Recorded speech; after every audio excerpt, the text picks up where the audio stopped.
한마디로 말해서 네, 오늘은 청와대의 안보와 통상은 별개라는 주장 가능한지 말씀드리겠습니다.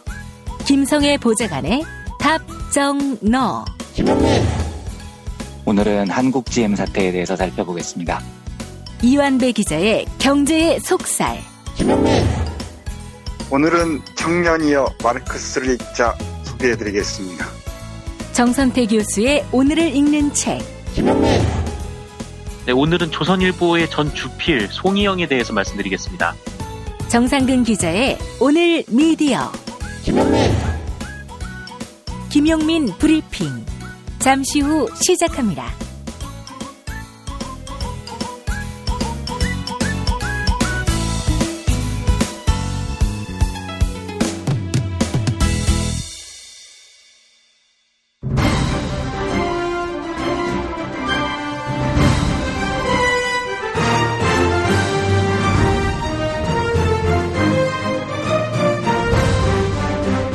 김용민 브리핑.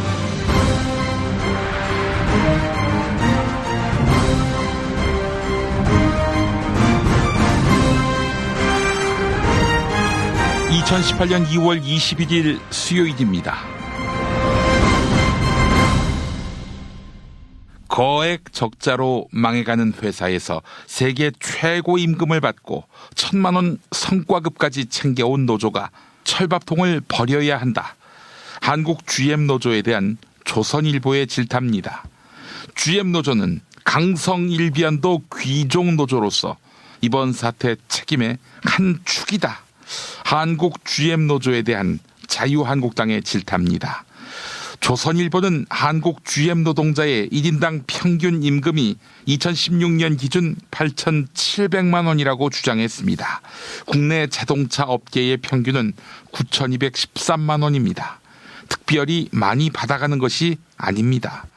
또한 한국 GM 매출에서 임금이 차지하는 비율은 약 13% 정도입니다. 이 정도면 과도한 임금 탓에 GM이 망조들었다라고 말할 수는 없는 것입니다. 국민은 압니다. 사태의 본질이 GM의 먹튀 의도에 있음을. GM은 한국 GM을 살릴 의도가 없어 보입니다. 일을 시키지 않으니까요. 한국 GM 노동조합은 그래서 어제 강성노조 귀족노조라는 표현으로 우리를 매도하고 있는 것 자체가 분통하다라고 말했습니다. 노조는 그렇지 않아도 임금 인상 요구를 한 바 없고요. 양보까지 공언했습니다. 회사가 자구책을 내놓는다는 전제로 말이지요. 중앙일보는 이걸 두고 노조가 고통분담을 거부했다고 제목을 달았습니다. 노정노. 노동자의 적이 노동자네요. 앞으로 김용민 브리핑은 조선일보와 중앙일보 노동자들이 임금을 올려달라고 요구하면 반노동자적 입장에서 비웃고 비난하겠습니다. 귀족 노동자들 입 닥치라고요. 요 다음 일요일날 도올 김용은 자기 생애에서 가장 위대한 설교를 할 겁니다.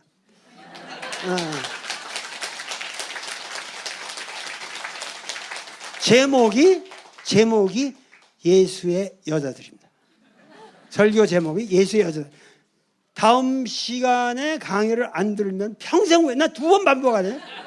나 여태까지 한 적도 없고 요 다음 25일 날 여러분들 설교만은 많은 사람들이 주변에서 와서 듣도록, 특히 젊은 사람들 많이 와서 들으면 좋겠고, 그래서 여기가 그냥 터져 나가도록 여러분들이 좀 힘써 주시면 좋겠고. 도올 선생의 마가복음 설교 매주 충정로가 들썩들썩합니다. 이번 주는 방금 들으신 대로 도올 선생 생애 최고의 설교가 시전될 예정입니다. 2월 25일 일요일 아침 10시 40분 벙커원으로 여러분을 초대합니다. 서울 지하철 충정로역 9번 출구에 벙커원이 있습니다. 오늘의 주요 뉴스 만나보시죠.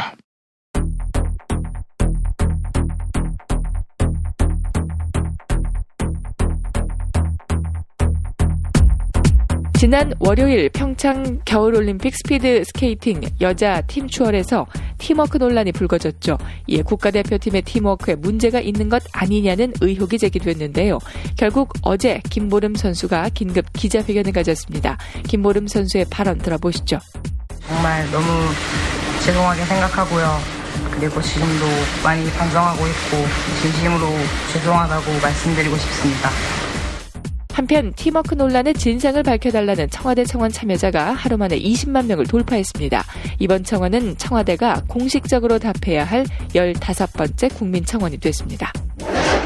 다스의 협력업체 금강의 이영배 대표가 어제 구속됐습니다. 이영배 대표는 이명박 전 대통령의 금고지기로 알려져 있습니다. 이영배 대표는 약 90억 원의 배임과 횡령 혐의를 받고 있는데요. 검찰은 자금 일부가 이명박 전 대통령에게 간 것은 아닌지 들여다보고 있습니다. 정형식 서울고등법원 부장판사는 이재용 삼성전자 부회장에게 2심에서 집행유예를 선고했죠. 이에 정형식 판사에 대한 특별감사를 요구하는 청와대의 청원이 20만 명을 넘어섰는데요. 어제 청와대는 청와대 재판에 관여하거나 판사를 징계할 권한은 없다, 이런 답을 내놨습니다. 다만 청원에서 드러난 국민의 뜻이 가볍지 않은 만큼 모든 국가 권력기관이 그 뜻을 경청해야 한다고 덧붙였습니다. 지난 월요일 연극 연출가 이윤택 씨가 성추행 의혹을 인정하고 공개 사과했습니다. 하지만 합의하에 성관계였다며 자신의 성폭행 의혹은 부인했는데요.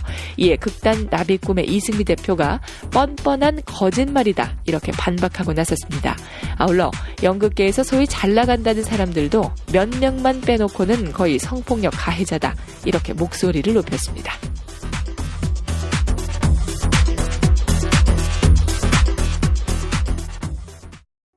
야, 너 홍어 판다 그랬지? 팔지. 근데 홍어가 진짜 그렇게 몸에 좋아? 아니 끝내준다니까. 우리 엄마 관절염인데? 홍어. 나 숙취는? 홍어. 마누라 다이어트는? 홍어. 큰이모 변비? 홍어. 작은 형 소화불량은? 홍어. 여동생 피부? 홍어. 큰 누나 주름? 홍어. 명절 때 선물은? 홍어라니까. 근데 비싸지? 열라 싸고 열라 맛있는 홍어가 있다니까. 어디? 알싸한 홍어. 1599-6456.com 혹은 1599-6456 전화 주문도 가능합니다.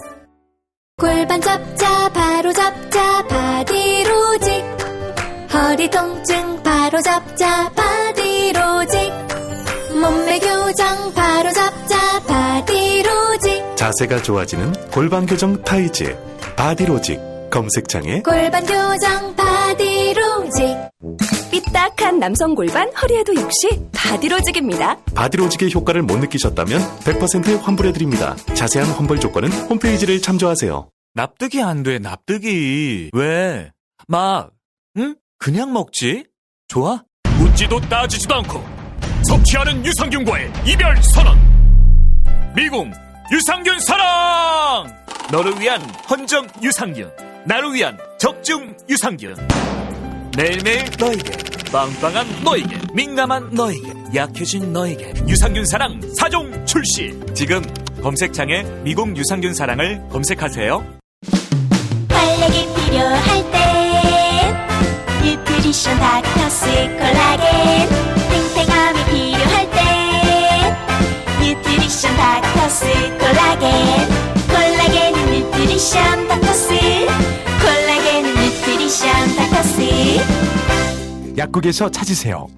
뉴트리션 닥터스는 약국식품 전문기업입니다. 문의전화 1688-5807, 1688-5807. 답은 이미 정해져 있으니 너는 대답만 해라고 하는 답정너. 아닌데, 답은 정치인데 너만 몰라, 이건데.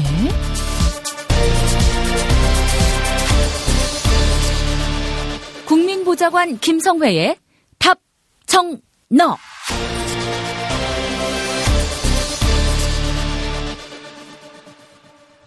김성회 보좌관 연결하겠습니다. 김 보좌관님. 네, 안녕하세요. 예, 요즘 함께 하시는 손예원 의원이 보수 언론에 의해서 갑질하는 여당 의원으로 이렇게 낙인 박혔던데 이게 어떻게 된 겁니까? 어제 중앙일보에서도 한 면의 절반을 털어서 국회의원 갑질 이런 내용을 해서 보도가 쭉 나왔고요. 예. 얘기의 중심은 이제 보람상조를 가지고 시작이 됐는데, 보람상조가 상암동과 경기도의 경계구역에 장례식장을 짓기로 했는데, 이 과정에서 위치상으로는 상암동하고 더 가깝지만 행정구역상 고양시인, 지역에 장례식장을 짓습니다. 근데 이제 이름을 상암 메모리얼 호텔 이렇게 지어서 건물을 올리려고 하다가 주민들의 저항이 한 차례 부딪힌 것이 2015년의 일이고요. 그 이후로 이제 상암 주민들은 완전히 제껴놓은 채 고양시 주민들하고만 이야기를 진척하다가 그것이 최근에 이제 상암동에 거주하시는 분들로 인해서 이제 드러나서요. 예. 투명하지 못한 진행 절차에 대한 문제를 포함해서 보람상조가 뭐 아시겠지만 이 상조업이라는 게 사실 땅 짓고 헤엄치는 측면도 있고 과도한 장례비 등으로 문제를 일으키고 있잖아요. 예. 그 과정에서 어떻게 장례식장 허가가 이 지역에 나게 됐는지 이런 것들을 좀 살펴보는 과정이었고요. 그런 과정에서 진짜 국회의원 갑질이라고 하면 간단하죠. 국회의원이 해당 업체의 대표를 의원실이나 어디 일식집으로 부르면 됩니다. 예. 불러서 뭐 당신들이 이러저러한 사업을 한다고 들었는데 만약 그렇게 할 경우에 내가 정부 여당의 실세로서 누구를 뭐 이렇게 해서 장관한테 얘기해서 너희가 하고 있는 지금 이 사업을 못하게 하겠다. 그럼 여기다 장례식장을 짓겠냐라고 물어보는 것이 예전에 드라마에서 많이 보던 예전식의 정치였다고 하면 손혜원 의원은 이제 이 전 과정을 페이스북에 투명하게 공개하면서 문제 제기를 하고 그것에 대해서 보람상조나 고양시 또 상암동 주민들이 각각의 또 뭐 저희가 이제 개별의 대화 채널을 열어놓고 이야기를 하는 중이거든요. 그런 이야기들을 좀 모아서 지역적으로 민감한 문제들은 공개적이고 투명하게 진행돼야 된다라는 이야기를 하고 있는 거죠. 근데 그게 갑질이라고 하면 페북에 갑질한다고 기업이 움직이는 세상입니까 지금? 21세기가? 예. 21세기 백주대낮에 의원 한 사람이 페이스북에 글을 쓰면 기업이 어떻게 되는 세상도 아니고요. 정말 그렇게 갑질을 할 생각이었으면 음성적으로 했겠죠. 집권당의 지위를 남용해서 그렇게 했겠지만 저는 새로운 형태의 정치에 언론이 아직 적응을 못하고 있는 중이라고 뭐 짧게 평하고 싶습니다. 손혜원 의원을 비판하는 일부 의견을 보니까 님비를 국회의원이 조장하는 거 아니냐 이렇게도 이야기하더라고요. 네, 뭐 그렇게 말씀하실 수 있다고 생각을 하고 다시 말씀드리지만 장례식장이 들어온다 만다의 문제를 둘째치고 집행하는 과정에 대한 불투명이 지금 하나씩 드러나고 있습니다. 저희가 이제 자료가 좀 더 준비되면 차후에 공개를 하겠지만요. 조금 전에 말씀드린 대로 지역적으로 민감한 문제에 대해서는 지역 주민들의 공감을 먼저 형성하고 지역 주민들과 동의를 해가는 가운데 문제를 풀어가야 한다고 보거든요. 잘 아시겠지만 이런 일들이 있을 때 뭐 전 장례식장이 혐오 시설이라고 생각하지는 않습니다만 어쨌든 지역 주민들을 불편하게 했을 때는 그에 걸맞은 다른 식의 대체 시설들을 같이 준비한다든지 예를 들어서 옆에 공원을 만든다든지 체육시설을 만든다든지 지역에 있는 학교에 장학금을 낸다든지 여러 가지 방법들로 기업들이 지역 주민들을 설득하는 절차를 반드시 걸치게 되어 있습니다. 뭐 방패장이라든지 국가적인 혐오 시설을 들여오는 과정에서도 마찬가지로 주민들의 의견을 수렴하고 그 피해 지역 주민들에게 보상을 하는 절차를 밟지 않습니까? 예. 근데 이번 문제는 조금 전에 말씀드렸지만 행정구역상으로는 고양시지만 사실상 상암에 붙어있는 상암동이라고 착각할 수 있는 지역에 지어진 건물인데 법상인 이유로 상암동은 제껴놓고 고양 시민들만 상대로 해서 그 사람들과 뭐 이런저런 협상을 하다가 이 과정에서 이제 고양시 주민들 역시도 반발을 하면서 이것이 불거져 나온 것이거든요. 예. 그렇기 때문에 저는 절차의 투명함이 우선적이라고 보고 손혜원 의원도 그렇게 생각하기 때문에 투명한 절차 진행을 위해서 페이스북에서 공개적으로 논쟁하고 있다는 점을 좀 이해해 주셨으면 좋겠습니다. 예. 사실 지역에서 주민들이 반발하고 있는 사안에 대해 국회의원이 모른 척하고 있는 것도 말이 안 되는 거죠. 네, 뭐 지역구의 의원으로서 지역 주민들의 의견을 대표하는 것은 당연하다 생각하고요. 그런 과정에서 구설수나 부작용 있을 수 있다고 보고 그런 것들은 또 여론에 의해서 걸러지고 조정되는 가운데 전 합의안이 나올 거라고 보고요. 지금은 뭐 절대 약자인 지역 주민들 보람상조는 그 규모로도 그렇고 1년에 쓰는 뭐 100억 가까운 홍보비를 쓴다고 알고 있는데 언론과의 관계도 그렇고 손혜원 의원과 상암 주민들이 절대 의리거든요. 그런 가운데서 문제를 좀 봐주셨으면 좋겠다라는 말씀을 좀 드리겠습니다. 알겠습니다. 자, 그럼 본론으로 들어가서요. 문재인 대통령이 말이죠. 요즘 심상치 않은 미국의 통상 압박 여기에 대해서 통상은 통상이고 안보는 안보다 이라면서 미국을 상대로 WTO 제소, 한미 FTA 협정 위반 이 문제까지 짚어보라 이렇게 지시를 했단 말이죠. 그래서 지금 보수 정치 세력들이 길길이 날뛰고 있습니다. 그렇습니다. 저는 보수 세력이 왜 날뛰는지, 그러니까 어느 쪽인지가 묻고 싶어요. 그러니까 FTA에 대한 문제도 삼지 말고 WTO도 제소하지 말고 미국이 해달라는 대로 다 해달라라는 이야기인 건지, 아니 왜 경제적인 문제에 밀리느냐, 안보를 위태롭게 하더라도 경제적인 문제를 해결해야 된다라는 이야기를 하는 건지, 자유한국당이 반대를 하고 있는 대상이 무엇인지에 대해서부터 좀 자유한국당이 국민들에게 설명을 해주는 것이 전제 조건이라고 생각하고 있습니다. 저는 잘 모르겠어요. 정말? 예, 정말 모르겠습니다. 그러니까 감히 미국과 같은 맹방에게 경제적으로 수탈당하는 건 당연한 건데 왜 그걸 못 받아들이냐는 얘기를 하는 건가요, 혹시? 행여나 그런 이야기가 나올까봐 문재인 대통령이 전제를 했잖아요. 안보는 안보, 통상은 통상. 이렇게 말이죠. 그렇습니다. 그 형제 간의 관계를 봐도요. 같은 집에 살고 도둑놈이 들어오면 지키는 형제간이라고 하더라도 형이 동생한테 돈을 꾸면 돈을 갚아야 되는 겁니다. 그리고 동생이 형한테 뭔가 빌린 게 있으면 돌려줘야 하는 것이거든요. 한국과 미국의 맹방이라는 것은 바로 그런 것이죠. 형제간의 관계이기 때문에. 그러면 뭐 돈을 갚으라는 이야기를 하면 형이 갑자기 집을 안 지켜준다는 주장을 자유한국당은 하는 것인지 무슨 얘기인지 잘 모르겠어요. 그러니까 경제적인 문제에서 트럼프가 협상을 하자라고 강하게 치고 나오면 그 협상은, 트럼프는 장사꾼 아닙니까? 사업가? 그러니까 사업가는 언제나 본인이 원하는 것보다 많은 것을 기본적으로 요구를 합니다. 그리고 그 중간 어디선가 합의를 볼 거란 생각을 하기에 마련이죠. 예. 그 와중에는 본인이 동원할 수 있는 모든 수단을 동원해서 협상을 하게 되어 있습니다. 그 수단에는 아마도 트럼프의 머릿속에 안보도 들어있겠죠. 그런데 그 트럼프 머릿속에 들어있는 안보는 한반도에 정말 위기를 자초할 수준의 협상을 하려고 한 건 아니라는 점을 누구나 쉽게 알 수 있지 않습니까? 예. 트럼프가 지금 경제, 무역, 보복 한두 가지 하자고 한반도 안보를 위태롭게 해서 전쟁으로 치닫게 한다든지 아니면 북이 오판할 기회를 준다면 그 손해가 한국 정부에게만 미치는 걸까요? 그것이 한국 경제에만 미치는 손해일까요? 전 그렇지 않다고 생각하거든요. 예. 그렇기 때문에 모든 것이 테이블에 올라와 있는 상태로 협상을 하는 것인데 자기들 정부 때와 달리 미국과 경제 문제에 있어서 자주적인 입장을 내세운다는 이유로 안보가 위태로워질 거라는 생각 자체가 저는 틀려 먹었다고 생각하고요. 우리나라도 기재부는 기재부의 몫이 있고 국방부는 국방부의 몫이 있고 그것을 청와대가 컨트롤 타워가 돼서 조정을 합니다. 그런데 그 밑에 있는 부서는 당연히 다른 목소리를 내야 되는 거예요. 예를 들어서 남북 관계를 할 때도 마찬가지로 통일부는 북한이 잘한다, 북한이 멋있다, 북이 정말 평화적으로 잘하고 있다라고 얼러주는 것이 본인의 역할이고, 그럴 때 국방부는 더욱 튼튼하게 국방을 지키면서 우리가 북과의 전쟁에 있어서 이러이러한 대비를 하고 있고 언제라도 준비가 돼 있다는 얘기를 하는 것이 한 정부에서 너무나도 자연스럽게 나오는 얘기거든요. 지금까지 정부가 그렇게 하지 못했던 것은 이명박근혜의 책임인 거지, 그것이 문재인 정부가 잘못했다고 봐서는 안 되는 것이고요. 마찬가지로 안보의 문제에서도 그렇습니다. 외교부는 미국과 협상을 잘 진행하고 국방부는 한미 군사훈련을 포함해서 이런 문제들을 강경하게 진행을 하고, 그러는 와중에 통일부가 그래도 남북관계가 있는데 군사훈련의 강도를 좀 낮추자라는 이런 제안도 하고, 이러는 과정에서 서로 어우러져서 답이 나오는 것이지, 청와대가 컨트롤 타워지 청와대가 무슨 명령기관입니까?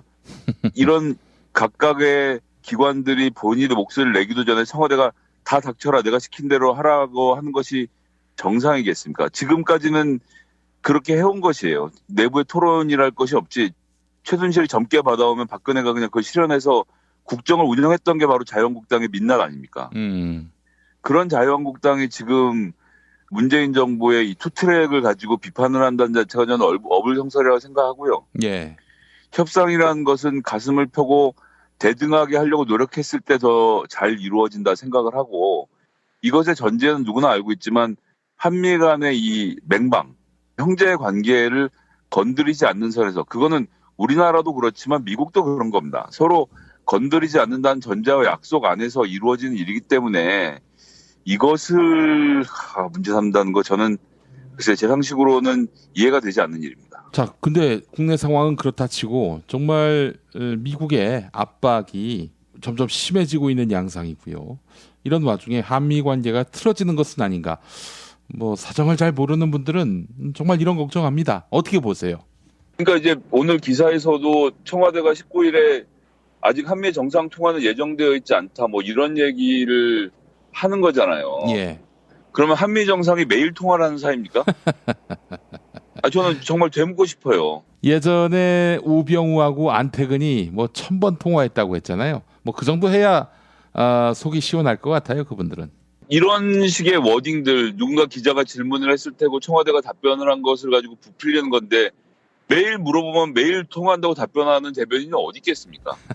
19일에 물어보면 안 했다고 대답하겠죠. 앞으로 통화할 예정도 없다는 게 정상인 거고요. 필요할 때 통화를 준비해서 하면 되는 것이고 게다가 지금 트럼프 대통령이 올림픽 참가를 못하는 대신으로 딸인 이방카 씨를 보내는 거 아닙니까? 예. 이방카는 본인이 또 미국에서의 정부에서의 지위를 갖고 있는 사람이고 김여정 부부장이 왔을 때처럼 메시지를 들고 와서 한국과의 여러 가지 긴밀한 이야기들을 대통령이 직접 나누게 될 텐데 19일에 전화통화를 안 했다를 자체를 뉴스를 삼는다는 것 그것이 바로 지금 한미 관계를 흔들려는 사람들의 목소리라고 저는 생각을 하고요. 국가 정상 간의 통화는 모든 것이 준비되고 완료됐을 때 그럴 때 바로 한 번의 통화를 통해서 내용들을 마무리 짓는 그런 것이 정상 간의 통화이지 정상들끼리 매일 시시콜콜한 주제로 통화를 하면서 협상을 해간다는 이야기를 저는 개명천지에 들어본 적이 없습니다. 한미 사이가 원만해야 되고 항상 물 흐르듯이 거침이 없어야 한다라고 생각하는 분들이 많기 때문에 그런 정서를 사실 자유한국당이 악용하고 있는 거죠. 예, 저는 지금이 어느 때보다도 물 흐르듯이 굉장히 부드럽게 진행되고 있다고 보고요. 그것의 뭐 전적인 증거는 펜스 부통령이 개회식 때 북한에게 보였던 냉랭한 태도와 별개로 전용기에 돌아가면서 워싱턴 포스트 기자에게는 대화를 할 생각도 있다라는 이야기를 처음으로 꺼내서 그 한국의 정상회담 제안 이후에 여러 가지 벌어진 일들에 대해서 본인들 입장을 밝혔던 걸 저희가 봤고요. 예. 그러고 나서 또 17일에는 북한 독재 정권이 핵미사일 프로그램 완전히 끝날 때까지 최대 압박을 계속해 나갈 것이라는 이야기를 했다는 걸 문제를 삼는데 그 미국이 그럼 북핵을 끝내기 위해서 노력을 해야지 안 하는 게 정상입니까?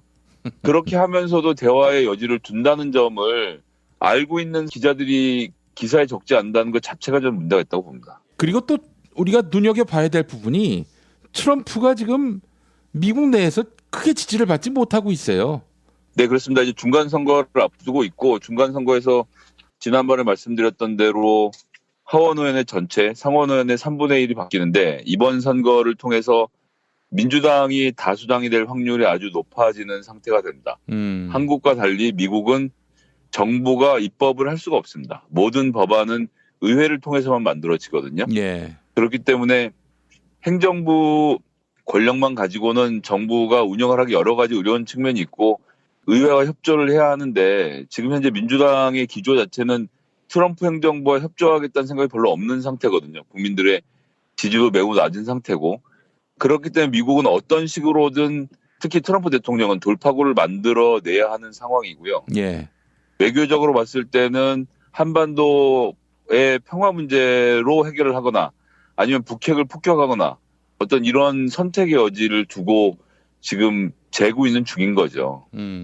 그렇기 때문에 굉장히 위험한 순간이고 고도의 정치적 계산과 외교적 노력들이 필요한 시기이고 문재인 대통령이 짧은 기간 동안 많은 준비를 해서 뭐 사드 문제도 보셨지만 중국과의 관계도 풀어냈고 북한과의 관계도 이번 평화올림픽을 통해서 상당 부분 진전을 이룬 거 아닙니까? 예. 이 진전이 거짓이라고 보수당은 자꾸 얘기를 하는데 북한이 이 진전을 거짓으로 한 것일 수도 있습니다. 그러면 문재인 정부는 그걸 모르겠습니까? 알고 있죠. 거짓일 가능성을 언제나 염두에 두고 여러 가지 시나리오로 접근을 하는 거지만 어쨌든 북한 사회도 국제적으로는 안정적인 국가라는 이미지를 심어줘야 하고 올림픽을 통해서 만들어진 이런 이미지를 일거에 꺾으려고 하진 않을 거거든요. 그런 무대를 자꾸 만들어주고 국제 무대에 북한의 모습을 드러내고 북한의 평화적인 점을 자꾸 고무해주고 찬양하는 것. 이것이 한 축으로 진행돼야 된다는 거죠. 그래서 제가 조금 전에 말씀드렸지만 통일부와 외교부를 중심으로 해서 이런 유화적인 전략을 펼치고 국정원대로 대북정보 열심히 수집하고 국방부는 국방부대로 한미연합 훈련을 잘 준비해서 이것을 잘 치러내는 것. 그걸 정치적으로 내줄 부분들, 예를 들어 훈련을 약간 축소한다든지 기한을 늦춘다든지 이런 수들을 사용해서 훈련이라는 실리를 챙기면서도 그러면서 우리 한미연합 분의 위용을 보여주면서도 한편으로는 평화를 위해서 우리가 훈련을 이만큼 축소했다라는 평화적 제스처를 같이 포함해서 북한을 대화 무대로 끌어내는 것이 어느 한쪽의 노력으로 되는 것이 아니라 이런 식으로 강원 전략, 소위 굿캅, 배드캅 전략으로 이루어지는 것이라고 본다면 저는 이 문재인 정부의 경제 문제에 있어서 자주적인 이런 입장들은 그것이 협상의 하나의 카드로서 저는 충분한 역할을 할 거라고 보고요. WTO 제소도 그렇고 FTA 재협상도 그렇고 미국이 요구하면 응하겠다는 겁니다. 그래서 같이 한번 누가 맞는지를 논해보자라는 과정을 통해서 전 서로 얻을 것을 얻을 것이라고 보고요. 그것이 바로 사업가인 트럼프의 정치의 방식인 거고 그 방식에 문재인 대통령이 맞춤 정치를 하고 있는 것이 아닌가라는 그런 분석을 해보고 싶습니다. 예, 이완배 기자가 그런 말 했거든요. 트럼프에게 우습게 보이면 트럼프가 고마워하지 않고 더 밟는다고. 문재인 대통령이 촛불 시민을 등에 업고 있지 않습니까?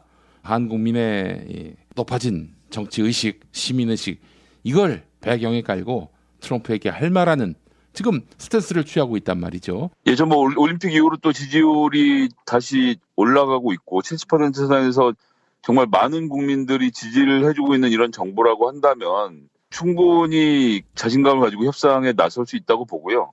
트럼프가 무리한 요구를 하고 있다고 생각하는 사람들도 많기 때문에 저는 그런 중간에서 적절한 합의점을 찾아낼 수 있을 것이라 그렇게 보겠습니다. 문재인 대통령을 지지하는 분들은 이럴 때 문재인 대통령을 응원하는 것 못지않게 트럼프 대통령에게 이게 무슨 동맹이냐라면서 강하게 푸시하는 이런 태도를 취하면서 대통령과 역할 분담을 한다면은 뭐 사실은 이제 미국의 압박도 힘이 빠지지 않겠는가 하는 그런 생각도 해봤습니다. 예, 저희가 위키리크스를 통해서 확인했지만 미 대사관이 매일매일 미국 정부에게 한국의 동향을 보고하고 지지율을 보고하고 이렇게 하고 있습니다. 그래서 지금 1년에 벌어진 이런 사태에도 불구하고 국민 여러분들이 변함없는 지지와 성원을 보내주신다면 저는 그것이 충분히 미국 측을 설득하는 무기로 작용할 것이라고 보고요. 그런 가운데서 안보와 경제란 두 마리 토끼를 다 잡을 수 있는 그런 묘수가 나올 것이라 좀 전망해 보겠습니다. 예, 김성애 보좌관님 말씀 잘 들었습니다. 네, 감사합니다. 김용민 브리핑 뉴스기 능력평가 정답 맞히신 분들에게 드리는 상품 소개합니다. 정답자에게는 핀란드의 교육 이야기를 담은 신간 노는 것부터 가르치는 이상한 나라 선물해 드립니다. 핀란드에 빠진 여행사 대표 청주 챌린지 투어의 윤성희 대표가 집필한 신간인데요. 노는 것부터 가르치는 이상한 나라 윤성희 대표가 집필했고 사파에는 시사 만화가 고경일 교수가 참여했습니다. 인터넷 서점에서 찾아볼 수 있는 노는 것부터 가르치는 이상한 나라 많은 관심 부탁드립니다. 다른 정답자에게는 도서출판 책밥에서 협찬해 두신 도서 꽤 그럴듯한 통기타 연주를 보내드립니다. 통기타와 일렉기타 관련 영상을 업로드하는 브랜드 통단기에서 신간 꽤 그럴듯한 통기타 연주를 펴냈습니다. 통단기는 취미로 기타를 배우는 분들에게 적합한 교육과정을 개발해 레슨에 적용하고 있는데요. 꽤 그럴듯한 통기타 연주는 음악 이론과 코드는 물론 연주 주법까지 여러분에게 차근차근 설명해드립니다. 신간 꽤 그럴듯한 통기타 연주 많은 사랑 부탁드립니다. 다른 정답자에게는 애주가 될 한 아이템 술친금 한 박스 보내드립니다. 포털 사이트에서 술친금을 찾아주세요. 금요일 정답자 가운데 한 분께 남도 먹거리에서 협찬하는 식품 꾸러미 상품 선물합니다. 인터넷 주소창에 남도먹거리.kr 입력해주세요. 금요일 정답자 가운데 다른 한 분께 골반 보정 속옷 바디로직 리포머 팬츠 보내드립니다. 포털 사이트에서 바디로직 검색해주세요. 금요일 정답자 가운데 다른 한 분께 머문빌리지 이용권 격주로 보내드립니다. 총 3,000평의 대지와 건물 2동을 오직 한 팀에게만 서비스합니다. 애청자 여러분의 성원에 힘입어서 일요일과 평일 가격을 대폭 낮춘 머문빌리지 할인 행사를 진행하고 있습니다. 포털 사이트에서 머문빌리지를 찾아주세요. 클로징 사연 소개된 분께는 별을 따다 구운가지에서 만든 강릉 두부도넛 선물합니다. 주문전화 033-646-2668 인터넷 주문 베이킹퍼머.co.kr입니다. 팟빵 게시판에 사연과 함께 이메일 주소를 올려주세요. 김용민 브리핑 뉴스기 능력 평가, 오늘도 많은 참여 바랍니다. 스페이드 퀴즈입니다. 돌잔치, 칠순잔치, 가게 홍보, 체육대회, 창사기념일. 정답! 기념품! 문제를 끝까지 들으셔야죠. 이럴 때 사용하는 판촉물이나 기념품, 답례품, 단체 선물 등을 취급하는 전문업체로서 국민을 위해 제대로 일하는 언론과 정당의 후원을 하는 판촉물 전문업체는 어디일까요? 정답! 네피알! 네? 어디라고요? 네피알! 네, 정답입니다. 판촉물이나 단체 선물이 필요할 때 이왕이면 우리 편 회사 네피아를 찾아주세요. 인터넷 검색창에 네피아를 치시거나 032-519-4800으로 전화주시면 친절하게 상담해드립니다. 그런데 상품은 뭔가요? 네피아를 가서 고르세요. 3만 가지가 넘는 물품이 있어요. 한글도 남보다 빨리 깨치고 참 똑똑했는데 갈수록 실력이 뒤처지는 것 같아 걱정이에요. 혹시 초등학교 교과서 본 적 있어요? 어려운 어휘가 너무 많아요. 학교에서는 어휘 개념을 하나하나 설명해줄 시간이 정말 부족하잖아요. 그럼 어떡하죠? 내 아이의 어휘만큼은 내가 책임져야죠. 어휘 공부의 정성. 초등어휘 3천, 초등어휘 5천. 검색창에 초등어휘 3천을 쳐보세요. 오늘 녹음 끝나고 한 잔? 술 끊는다며. 새해가 되면 술 끊겠다는 결심들 많이 하시는데요. 네. 쓸데없는 짓 하지 마시고요. 네, 술 친구미 있잖아요. 아니 다들 술자리만 있으면 오라고 난리잖아. 술친금 들고 가야지. 술 친구면 그렇게 퍼주니까 부르지. 술친금이 있어야 술자리가 오래 간단 말이야. 내 친구들이 전부 다 술친금 인정했어. 오빠도 한 잔 콜? 그렇다면 가지야. 네이버에 술 친구를 검색하세요. 멀쩡합니다. 담배든 목숨이든 둘 중 하나는 이번에 팍 끊어본다잉. 그동안 많이 피웠다 아이가. 지는 쑥 건양초로 확실히 끊었슈. 쑥 피우면서 한 번에 끊는다. 쑥 건양초. 구입문의 080-907-5500 080-907-5500. 성규리 씨는? 네, 저는 완전히 끊었습니다. 쑥 건양초. 쑥 건양초, 한국금연과학. 충남 금산의 넓은 인삼밭. 정성농장을 일군 농부아버지 이정열 씨. 자연은 노력한 만큼 내어준다. 그 자연의 마음을 알기에 정성농장을 더불어 일구는 아들 이성규 씨도 아버지에게 배운 것처럼 정직하고 또 성실하게. 정성농장 홍삼은 인삼 재배부터 가공 판매까지 모두 책임지고 있습니다. 그래서 대한민국 1등 품질을 자부합니다. 검색창에 정성농장 홍삼을 검색해주세요. 정성농장 홍삼. 전화문의는 010-9754-6972.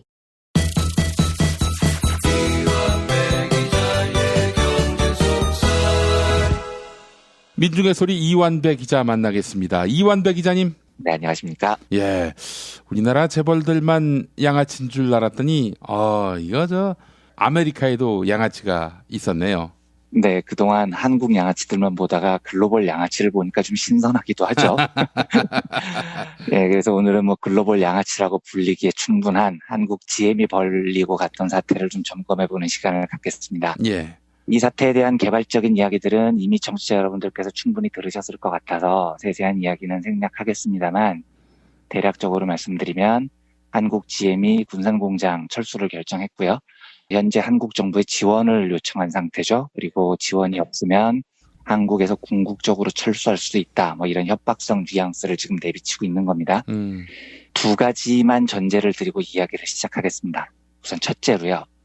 저는 이 사태가 한국 사회의 사회적 능력을 측정하는 굉장히 중요한 시험 무대라고 생각합니다.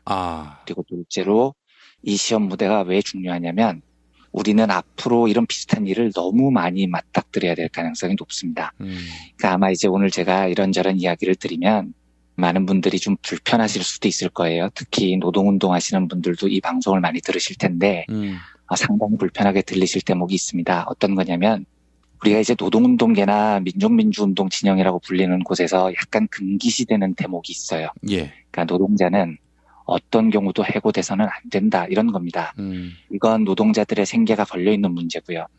한국처럼 노동 압살의 분위기가 주류 언론을 타고 심각하게 이 운동장을 기울어지게 만들어버린 현상이 있는 곳에서는 노동운동의 당연한 임무는 노동자들의 해고를 목숨을 걸고 막는 일입니다. 그게 현실이었고 저도 당연히 그 명제에 원칙적으로 동의를 합니다.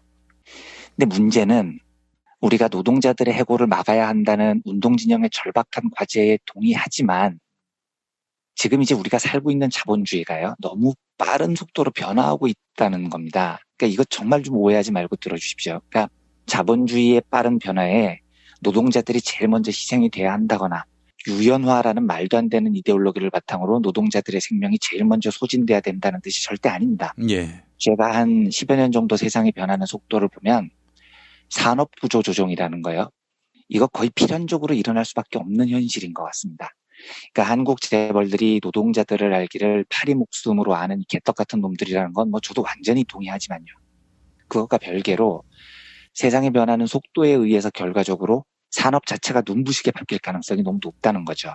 그러니까 우리 노동자들이 직장 개념을 생각을 할 때 과거처럼 자동차 공장이 생기고 조선 공장이 생기고 부품 공장이 생기고 이러면 최소한 이 공장의 생명이 50년은 유지가 될 거라고 믿어요. 실제로 그렇기도 했습니다. 그래서 당연히 한 노동자가 취업을 하면 그 직장에서 충분한 생계를 보장받아야 되고요. 그 직장에서 평생 잘리지 않아야 한다는 게 당연한 개념이 되는 겁니다. 그런데 이제 앞으로가 중요한 거죠. 10년, 20년 사이에 굴뚝산업이라는 개념 자체가 뿌리부터 흔들릴 수 있습니다. 노동 형태도 근본적으로 바뀔 겁니다. 많은 것들이 기계화가 될 거고요. 많은 일자리들이 정말 사라질 겁니다. 그리고 여러 산업들이 형태조차 없이 날아갈 수도 있어요. 그러니까 요건 단지 자본의 탄압 때문에 생긴 일만이 아닙니다. 기술의 발전 속도 때문에 일자리라는 거대한 풀 전체가 통째로 날아가는 일이 비일비재하게 생길 거라는 거죠. 예. 이런 시대가 오는 게 불을 보듯 뻔한데 우리 노동운동이 직장 안에서 내부의 노사 관계에만 함몰돼 있으면 저는 앞으로 이런 상황을 제대로 대비할 수 없을 것 같다는 우려가 있어요. 그러니까 지금 한국 GM 사태만 봐도요, 이 사태를 궁극적으로 어떻게 해결해야 될지 답이 잘 안 나오는 이유가 그런 겁니다. 지금 나오는 해법이 GM에 그냥 맡기느냐, 다른 새로운 주인을 찾느냐, 아니면 정부가 엄청나게 개입을 해서 공기업처럼 이렇게 철저히 관리를 하느냐, 뭐 이런 차원에서 지금 논의가 되는 건데요. 예. 이 해법이 셋 다 국민들 마음에 딱 부러지게 와닿지가 않습니다. 왜냐하면 궁극적으로 한국 GM이 영위하고 있는 가솔린이나 경유 위주의 자동차 산업 자체가 미래 산업이 아니기 때문입니다. 경쟁력이 떨어져요. 저걸 다른 회사가 인수한다고, 혹시 산업은행이 인수를 해서 정부가 공기업 비슷하게 운영한다고 해서 그 산업 자체가 쇠퇴하는 것을 막을 수는 없다는 거죠. 그러니까 지금 한국 GM 노조가 요구하는 건 뭐 전기차나 훨씬 더 좀 잘 팔리는 차의 라인업을 한국 공장에 배정해 달라는 요구인데 현실적으로 아주 지당한 요구예요. 그런데 문제는 만약에 GM이 더 잘 팔리는 신차 위주로 라인업을 한국에 배정을 해요. 그래서 급한 위기에 불을 끕니다. 결과가 만약에 여기서 그치면 우리 노동운동은 영원히 자본에 끌려낼 수밖에 없습니다. 자본이 먹여주면 먹는 거예요. 좋은 라인업 배정해주면 사는 겁니다. 그리고 자본이 철수하겠다면 죽는 겁니다. 그러니까 노동운동의 운명이 자본의 결정에 온전히 목을 걸게 되죠. 그러니까 이런 결과가 나오는 한 서로 이번에 GM이 더 잘 팔리는 신차 위주로 라인업을 배정을 해도 한 3년이나 5년 뒤에 빼겠다고 그러면 어떻게 할 겁니까? 그때는 다시 우리 노동운동은 목숨을 백척간두에 내맡겨야 되는 겁니다. 예. 이런 전제를 바탕으로 GM, 노동운동, 시민사회, 정부 이렇게 네 파트로 나눠서 이번 사태를 검토를 좀 해보겠습니다. 우선 저는 GM의 경우는 저는 이 회사가 한국에서 사업을 더 할 강력한 의지가 있는지가 불투명하다고 보는 쪽이에요. 예. 그러니까 사실 GM이 철수할 것 같은 분위기를 풍긴 지는 굉장히 오래됐습니다. 지금 그 한국 GM의 사장이 카허 카잼이라는 사람인데 작년에 취임했죠. 근데 이 사람 자체가 2015년에 인도 GM 철수를 진두지휘했던 인물입니다. 그러니까 철수 전문가로 알려진 사람이에요. 그렇군요. 예, 카잼이 한국 사장으로 선임된 순간부터 이미 한국 GM은 구조적인 철수 위기에 놓였던 겁니다. 그러면 GM이라는 자본 입장에서는 철수를 하는 게 바람직하냐? 이건 그냥 지들 꼴리는 대로 하는 겁니다. 저는 GM을 글로벌 강도라고 부른 민주노총의 주장에 100번 동의해요. 이 새끼들은 원래 양아치들입니다. 원래 영미권 자본들 중에는 이런 글로벌 강도 짓하는 놈들이 한둘이 아니죠. 제가 그 2005년에 증권 기자를 한참 할 때였는데 이때 저는 진짜 새로운 세상을 경험했습니다. 영미권 자본애들이 한국 기업을 인수를 합니다. 그리고 일부러 기업을 망하게 해요. 제가 이제 과거에 다스 부도에 관한 이야기를 들을 때 잠깐 말씀드렸던 기법인데 그 회사의 순자산이 충분하면 투자를 해서 인수를 한 다음에 회사를 부도를 내버립니다. 그리고 남은 회사 자산만 들고 튀는 게 투자한 자본 입장에서는 이익이 되는 때가 꽤 있어요. 그래서 영미권 자본놈들이 한국 기업을 싸게 산 다음에 사업을 하는 게 아니고요. 그냥 망하게 합니다. 그리고 회사 자산 들고 유유히 튀어버리는 겁니다. 제가 이걸 2004년인가 처음 봤는데 뭐 이런 양아치 놈들이 있나 싶더라고요. 영국계 투자회사 BIH라는 곳이 브릿지증권이라는 한국 증권사를 인수를 했는데요. 브릿지증권이 보유한 현금을 생선 살 발라먹듯이 쫙 발라먹고 튑니다. 뭐 여러분들께서는 전혀 아실 필요가 없는 회계 기법이지만 제가 그때 유상감자라는 새로운 회계 기술을 처음 봤어요. 그런데 신천지를 보는 것 같더라고요. 회사 자본금을 그냥 계속 줄여서 뼈다귀만 남게 합니다. 그 과정에서 투기자본은 회사 돈을 합법적으로 다 빼갈 수 있습니다. 이 유상감자라는 게 회계 기술로 가능하더라고요. 그때 제가 느꼈습니다. 이런 놈들은 한국의 제조업체를 인수해도 사업을 절대 영속적으로 할 놈들이 아니구나. 투자한 돈 이상만 빼갈 수 있다면 회사 망하게 하는 건 일도 아니구나 이런 생각이 들었습니다. 근데 지금 한국 GM도요. 매년 본사에 해마다 1,000억 원이 넘는 이자를 물었다는 건 아닙니까?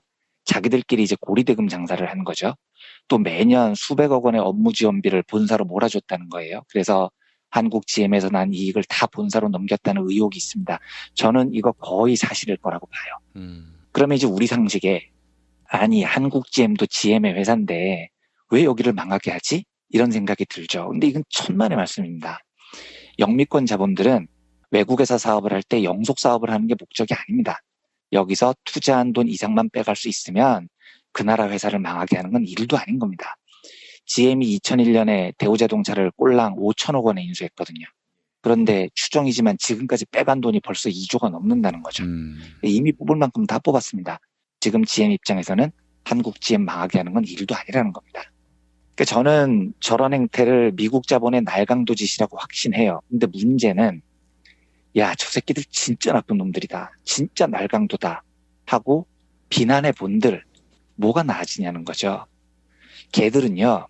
자기들이 날강도인 줄 압니다. 알고 하는 짓이에요. 만약에 저게 한국 재벌이 한 짓이라면 재벌은 이제 한국에서 다른 사업도 하니까 저런 날강도 짓까지 못하죠. 하지만 영미권 자본들은 태연히 합니다. 그러니까 우리가 아무리 GM을 욕해도 해법이 안 생긴다는 겁니다. 그러면 이 문제를 어떻게 풀어야 되느냐? 아주 단기적으로 보면요. 이제 정부가 지금 GM에 대해서 엄정한 실사를 하고 또 여러 요구를 내걸죠. 그리고 GM의 협박에 끌려다니지 않겠다는 뜻을 분명히 했습니다. GM 노조도 그냥 퍼주면 GM은 또 먹고 튈 놈들이기 때문에 정부가 적극적으로 개입을 해서 사업의 영속성을 담보해달라 이렇게 이제 노조가 요청을 하고 있어요. 저는 단기적으로 그렇게 문제가 풀려야 한다고 보는 쪽입니다. 왜냐하면 너무 많은 노동자들의 삶에 걸려 있습니다. 그러니까 정부가 강하게 GM을 압박하고 협상을 잘 이끌어서 최대한 많은 노동자들을 구제하는 쪽으로 협상을 진행하고요. GM으로부터 최대한 많은 양보를 얻어낸 뒤에 제 정부가 어느 정도 지원을 하는 방향으로 해결되기를 원합니다. 그런데요. 문제는 이제 여기서부터가 진짜입니다. 제가 왜 이 문제를 한국 사회의 연대와 협동심을 측정해 볼 수 있는 중요한 시험 무대가 될 거라고 생각하냐면요. 지금 정부가 어떤 협상을 진행을 해도 GM의 정부 자금을 지원을 하는 건 혈세 낭비다. 이런 여론이 너무 높다는 게 문제입니다. 그러니까 왜 내가 낸 세금을 GM에 쏟아붓냐. 거기 노동자들 평균 연봉이 엄청 높다는데 귀족노조 아니냐. 이런 비난의 수위가 생각보다 상당해요. 이게 지금 제일 중요한 문제인 겁니다. 그래서 우선 제가 청취자 여러분들께 또 시민사회에게 간절히 부탁드리고 싶은 게 하나 있고요. 또 GM 노조뿐 아니라 노동운동계에도 간절히 호소하고 싶은 게 하나 있습니다. 우선 방송을 들으시는 시민분들께 정말로 간곡하게 머리를 숙여서 부탁을 드립니다. 우리는요, 이제부터요, 이런 문제를 거의 일상적으로 마주쳐야 됩니다. 재작년만 해도 조선산업과 해운산업이 박살이 나면서 얼마나 많은 노동자들이 일자리를 잃었습니까? 지금은 이제 GM대우에서 이런 문제가 터졌죠. 이건 조선과 자동차, 해운업, 그리고 몇몇 공장에서 일어나는 단발적인 일이 절대 아닙니다. 앞으로 우리 사회는 이런 일을 정말 자주 마주하게 될 거예요. 만약에 정부가 GM과 올바른 협상을 이끌어내서 GM을 최대한 한국 사회에 붙잡아 놓고 GM 노동자들을 죽음의 위기에서 살려내기 위해서 정부 자금을 투입하기로 했다 해도요. 부디 우리 시민사회가 따뜻한 연대의 손을 내밀어 주기를 정말로 간절히 청합니다. 내가 오늘 GM의 노동자가 아니라는 이유로 내가 내는 세금을 왜 쟤들한테 줘야 되는데 라고 거절하지 말아주시기를 정말 간곡히 부탁드립니다. 이 중요한 시험 무대에서 한국 사회가 아무런 사회적 연대의 결과를 내지 못하고 야 사업 망하면 죽어야지 그런 놈들은 죽어 마땅하지 이렇게 외면을 해버리면요. 그 일은 언젠가 우리에게 닥치는 일이 됩니다. 어차피 산업구조는 급변하고 있어요. 그리고 영원히 보장되는 일자리라는 건 이제는 없어질 겁니다. 그러면 우리가 기꺼이 지금 죽음의 위기에 몰린 GM 노동자들에게 같이 살자고 함께 살자고 손을 내밀어주는 그 일을 기꺼이 정말로 함께 해나가기를 간곡하게 바라는 겁니다. 둘째로 노동운동계도 이런 목소리를 경청해 주시기를 간절히 원해요. 그러니까 만약에 지금 이 사태가 GM 노동자가 아니라요. 유성기업이나 뭐 삼성전자 서비스 지회나 울산과학대 청소노동자분들이었다면 저는 절대로 여론이 이렇게 따갑지 않았을 거라고 봐요. 이거는 제가 방송을 하면서 느낀 제 경험입니다. 시민사회가 노동계에 따가운 눈초리를 보내는 건 보수 언론의 분열 책동, 노동계에 대한 오해, 요것만 이유가 아니라는 겁니다. 그러니까 정말로 가난하고 힘겹고 처절한 삶을 살아온 노동자들의 투쟁을 제가 청취자 여러분들께 소개해드리고 연대를 부탁드렸을 때 정치자분들이나 시민사회는 한 번도 그 연대의 손을 거절한 적이 없어요. 근데 왜 GM처럼 큰 기업, 연봉이 어느 정도 되는 기업, 대기업 노동자들의 생존 투쟁에 대해서 시민사회의 눈초리가 이렇게 따가운지를 생각을 해봐야 됩니다. 이게 노동운동 하시는 분들 입장에서 듣기 거북하시다는 거 잘 압니다. 그런데 야 그건 너희들이 우리 노동운동을 오해해서야 라고 말하고 치워버리면 이 문제가 영원히 해결이 안 됩니다. 무슨 말씀을 드리고 싶냐면요. 대기업 노동조합이 돌아봐야 할 사회적 책무가 굉장히 크다는 겁니다. 예.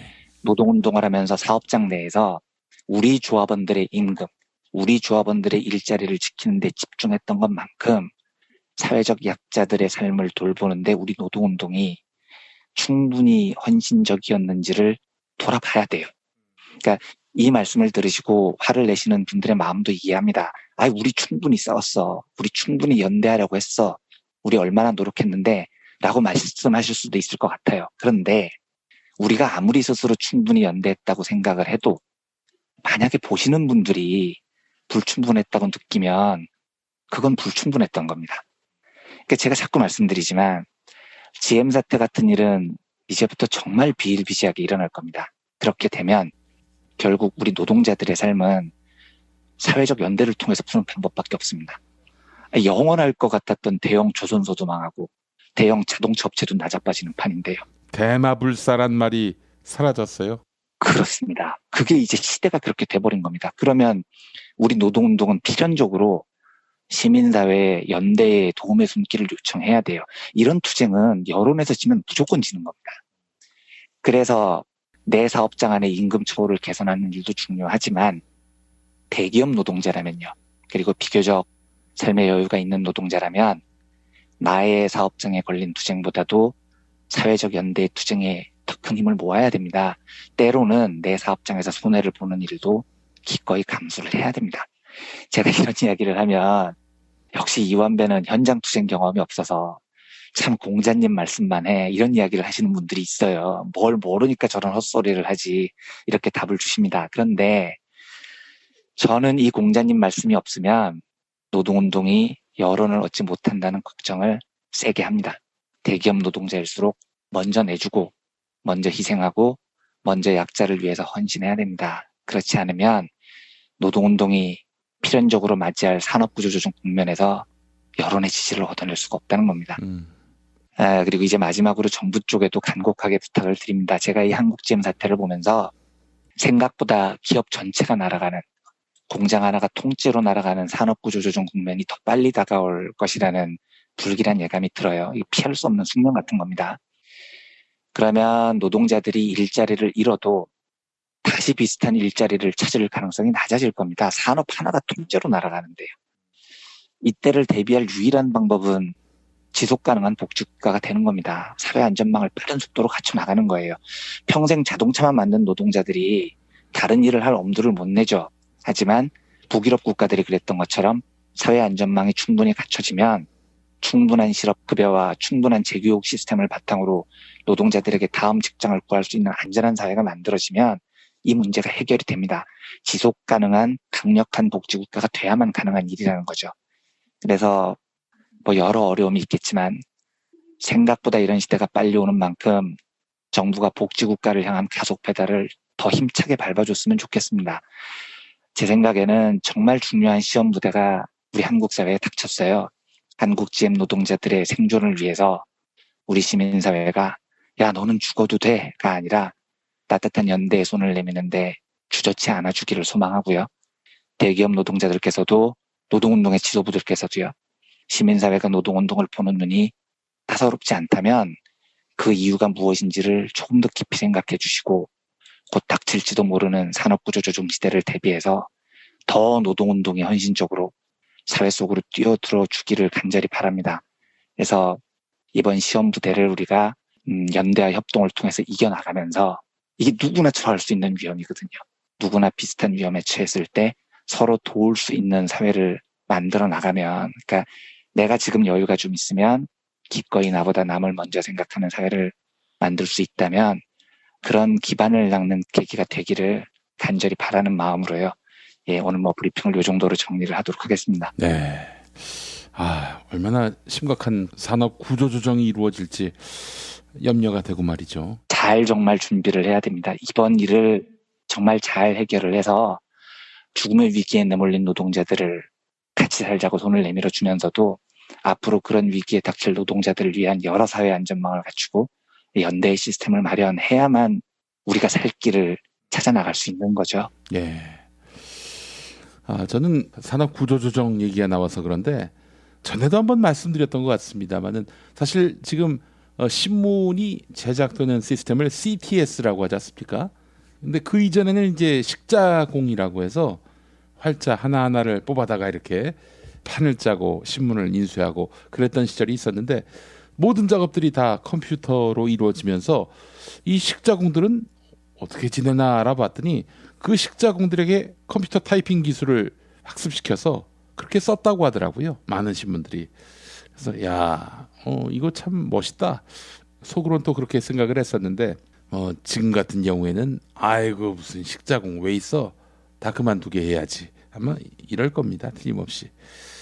그때는 그래도 직장이 평생 직장의 개념이었고 따라서 노동자는 식구로 여기던 그런 낭만이 있었던 것 같아요. 그렇죠. 네. 그때는 약간 좀 일본식 경영 방식이 있어서 그런 게 있었는데 지금 같은 분위기에서는 그냥 공장 망하면 니들은 죽어라 이런 분위기가 형성이 되면 정말로 우리 미래가 참 암담해질 겁니다. 정말 좀 잘 GM 사태를 이겨나가야 되겠다는 굉장히 엄청난 걱정이 지금 물밀듯이 닥치고 있습니다. 알겠습니다. 자, 그나저나 문재인 대통령이 말이죠. 트럼프 대통령의 거의 뭐 깡패 수준의 이렇게 밀어붙이기 여기에 제동을 걸면서 안보는 안보고 통상은 통상이다 이러면서 트럼프에 대해서 일침을 놓았습니다. 이 문재인 대통령의 행동을 보면서 우리 문 대통령도 이완배 기자 코너에 애청자신가 그런 생각을 해봤어요. 그러니까요.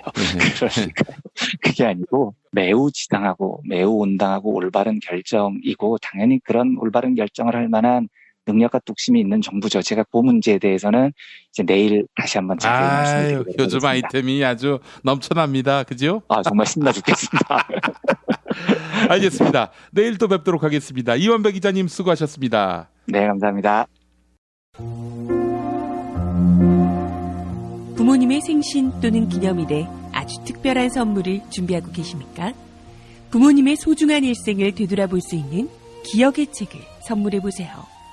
부모님의 어린 시절부터 젊은 시절 그리고 노년에 이르기까지 그 누구보다 치열하게 살아온 삶의 여정을 한눈에 모아볼 수 있도록 최고 100장까지 들어가는 사진첩과 더불어 기자들이 직접 인터뷰를 통해 작성하는 생애사까지 더해져 오직 부모님만을 주인공으로 하는 세상에 다시 없을 고품격 기억의 책을 10년 노하우로 특별 제작해드립니다. 200페이지 분량 12권에 2부까지 함께 드리는 구성으로 440만 원에 모십니다. 한평생 가족을 위해, 자녀를 위해 헌신해 오신 부모님. 아주 오래 기억에 남을 뜻깊은 선물. 지금 신청해 보시죠. 평범한 사람들의 아주 특별한 기록. 기억의 책 만민보. 문의전화 1877-1419 1877-1419 민중의 소리.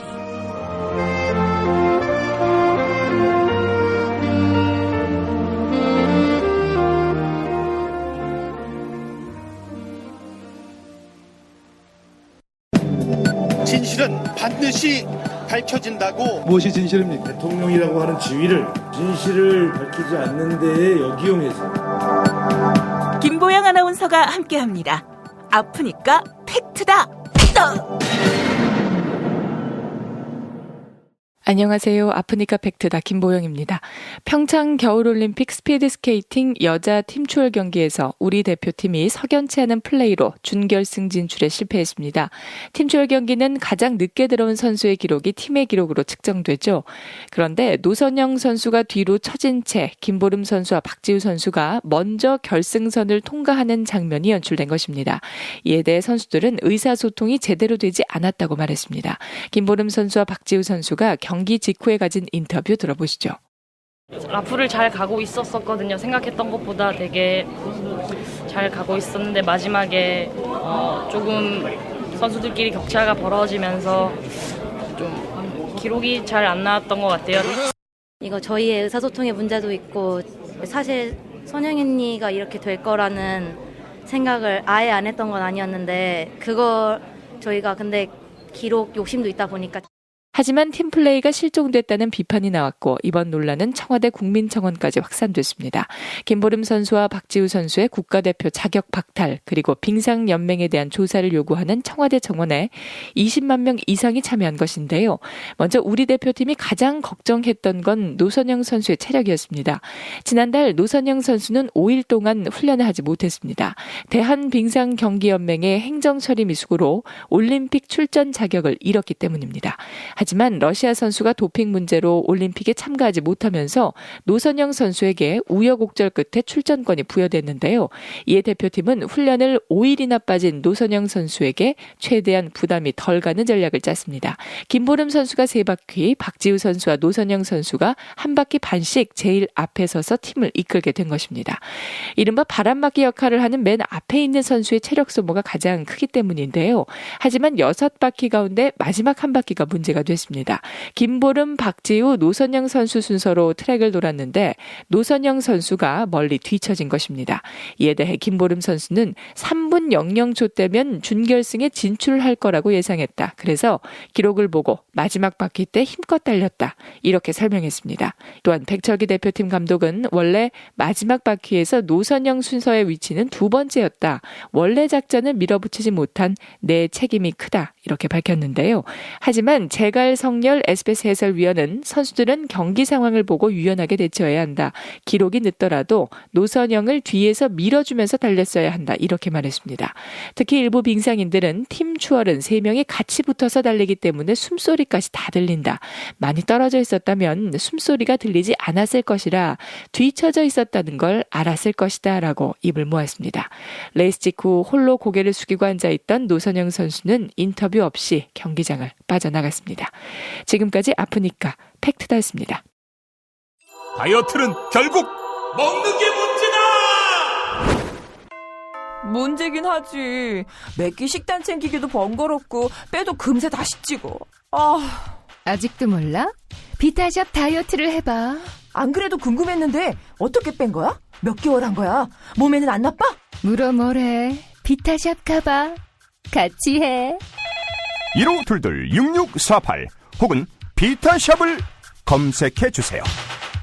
다시는 안녕하세요. 전창걸입니다.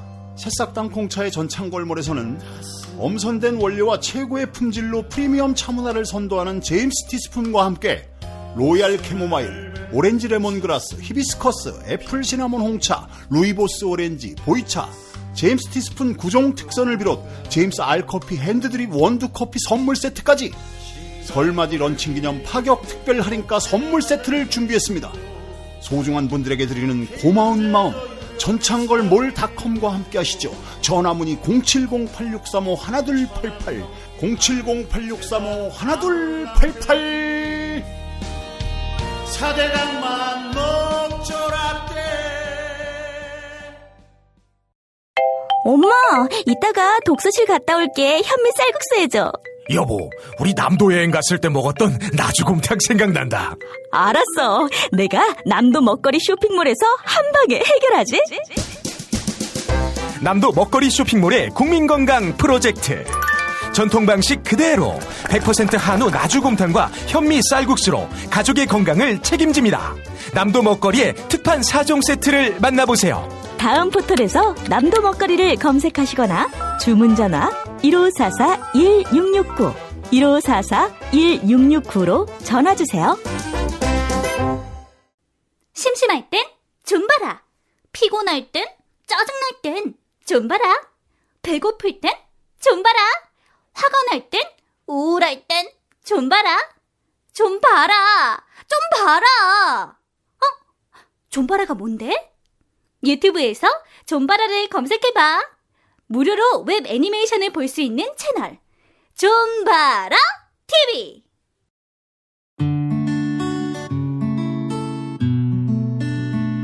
당신과 내가 좋은 나라에서 그 정의로운 나라 그곳에 산다면 난 그냥 좋아서 웃기만 할 거예요.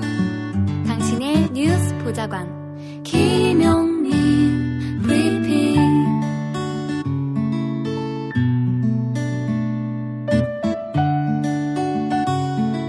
대한민국 뉴스 브리핑의 선두주자 김용민 브리핑. 계속해서 김보영 아나운서가 오늘의 날씨를 전해드립니다.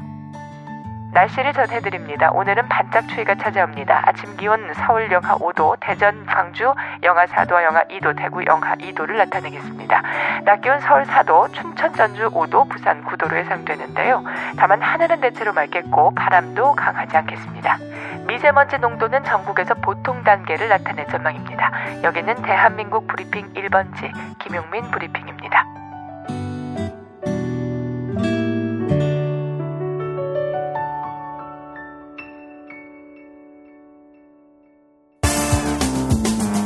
오늘을 읽는 책, 문학평론가인 국민대학교 국문학과 정선태 교수와 함께합니다. 국민대학교 한국어문학부 국어국문전공 정선태 교수님과 함께하겠습니다. 교수님. 네, 안녕하세요. 예, 어제 신입생 오리엔테이션 있었습니까? 네, 어제는 신입생들 만났고 예. 오늘은 졸업생들 아이고. 보내는 날입니다. 그러시군요. 매해 이제 맞이하는 신입생들인데 어떤 감회가 있으세요? 매년 요맘때쯤이면은 졸업생들 보내고 신입생들 맞이하고 그러는데요. 늘 감회야스럽습니다만은 대부분 이제 20살들 아닙니까? 그렇죠. 올해는 1999년생들이 이제 대학에 들어오는데 아이고 세상에. 갈수록 점점 더 이게 어려워지는 것 같다는 생각을 많이 해요. 한국 사회를 분석하는 어떤 사람은 물질 문명이 진보할수록 우리들의 의식은 대체적으로 유치해진다 이런 얘기를 해요. 그러니까 좀 예. 성숙도가 낮아진다는 거죠. 예. 일본 사회도 예행은 아닌 것 같고 한국 사회도 사회가 진보할수록 경제적으로 이게 풍요로워질수록 의식 수준은 점점점 낮아진다는 그 감수 관계가 조금씩 보이는 것 같아서 씁쓸하기도 합니다. 왜 그럴까요? 뭐 이 세대가 뭐 수준이 떨어져서 이건 아니고 구조적인 문제일 텐데요. 네, 그렇습니다. 생물학적으로 무슨 차이가 있겠습니까? 과거에 비해서 잘 먹고 신체적으로는 훨씬 나은 상황이죠. 예. 그런데 의식적으로는 물질적으로 풍요로워진 만큼 고민하는 아무리 얕아지고 그리고 인간의 유적 관계, 그러니까 인간이란 무엇인가에 관한 고민들 그리고 우리 사회가 안고 있는 문제들을 어떻게 풀어야 할 것인가에 대한 이해가 동반되지 않으니까 자기 스스로의 개발, 열어가는 거죠. 스스로의 자기 개발과 성찰의 수준이 점점점 퇴행한다고 해야 될까요? 그렇다고들 합니다. 그러니까 오늘도 잠깐 말씀드릴 텐데 일본 사회도 예외가 아닌 것 같고요. 물질적으로 급속도로 이렇게 발전할수록 어른들의 지적 성숙도가 떨어진다는 그런 고민들이 있는 것 같습니다. 이러다 보면은 그 사회의 진짜 어른다운 어른이 없게 되고요. 그리고 모두가 각자 도생하는 국면으로 나가다 보니까 그 사회가 안고 있는 문제, 사회의 약자에 대한 고민 이런 것들이 점점점 멀어진다는 그런 진단을 내놓는 것 같습니다. 자, 그래서 오늘 어떤 책 소개해 주십니까? 네, 해서 오늘 일본의 저명한 지성들이죠. 우치다 다츠루와 이시카와 야스히로 두 사람의 왕복 편지를 엮은 청년이여 마르크스를 읽자라는 책입니다. 아유, 무시무시한데요.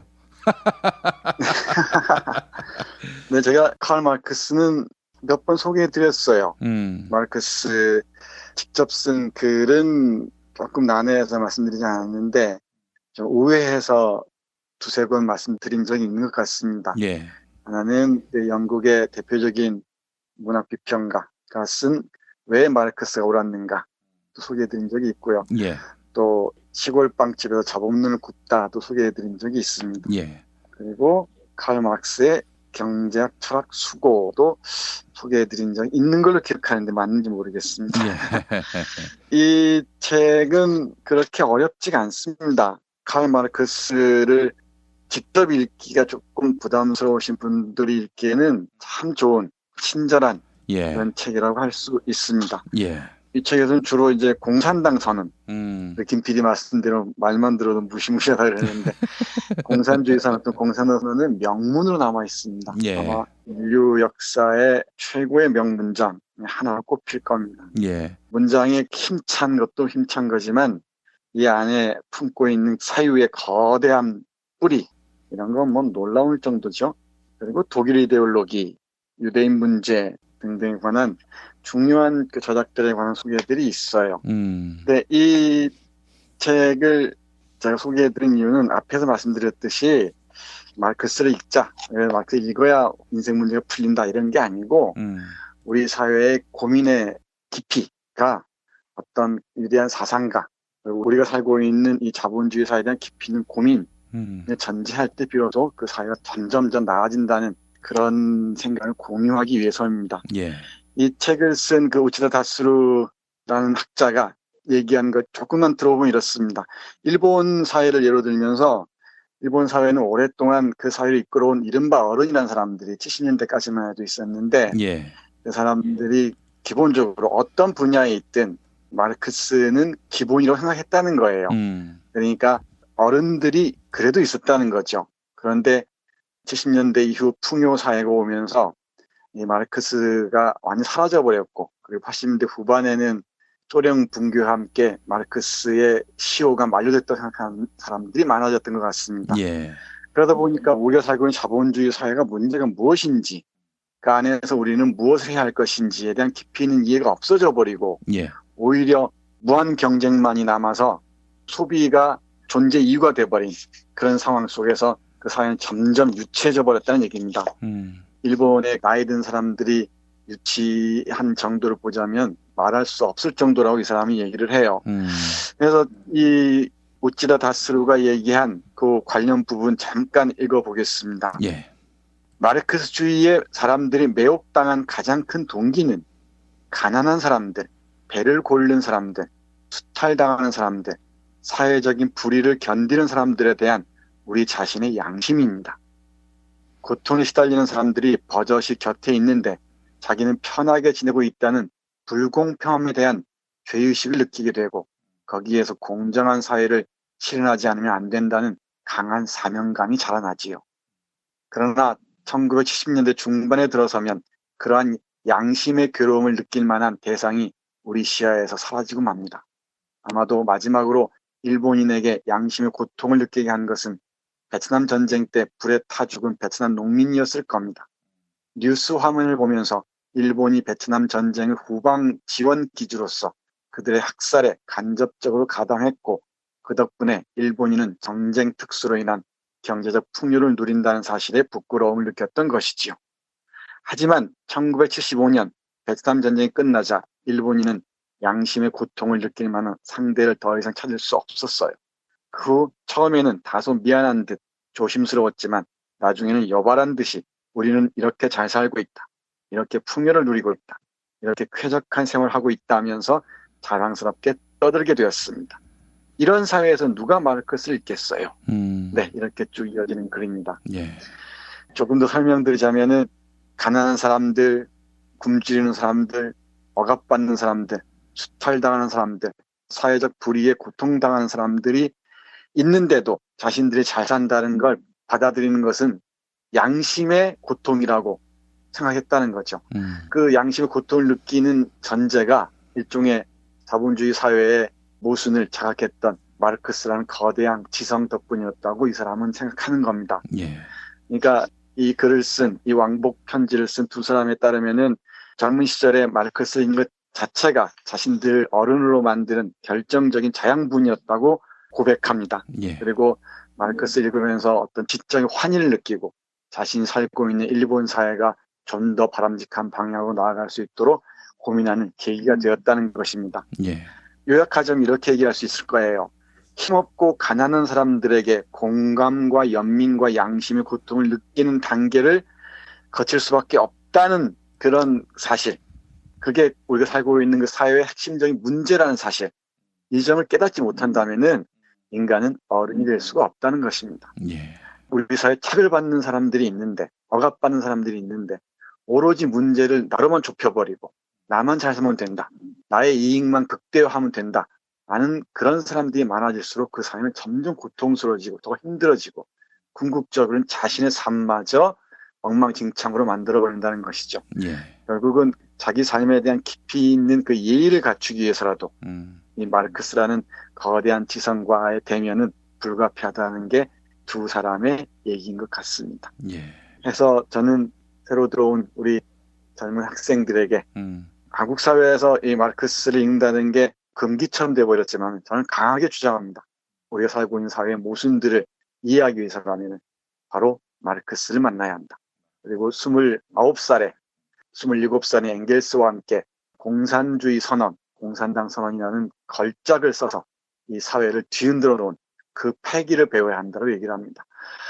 올해가 2018년 칼 마르크스 탄생 200주년이 되는 해입니다. 마르크스에 대한 이 한국 사회 이해가 얼마나 척박한지 또는 천박한지는 제가 말씀드리지 않아도 잘 아실 겁니다.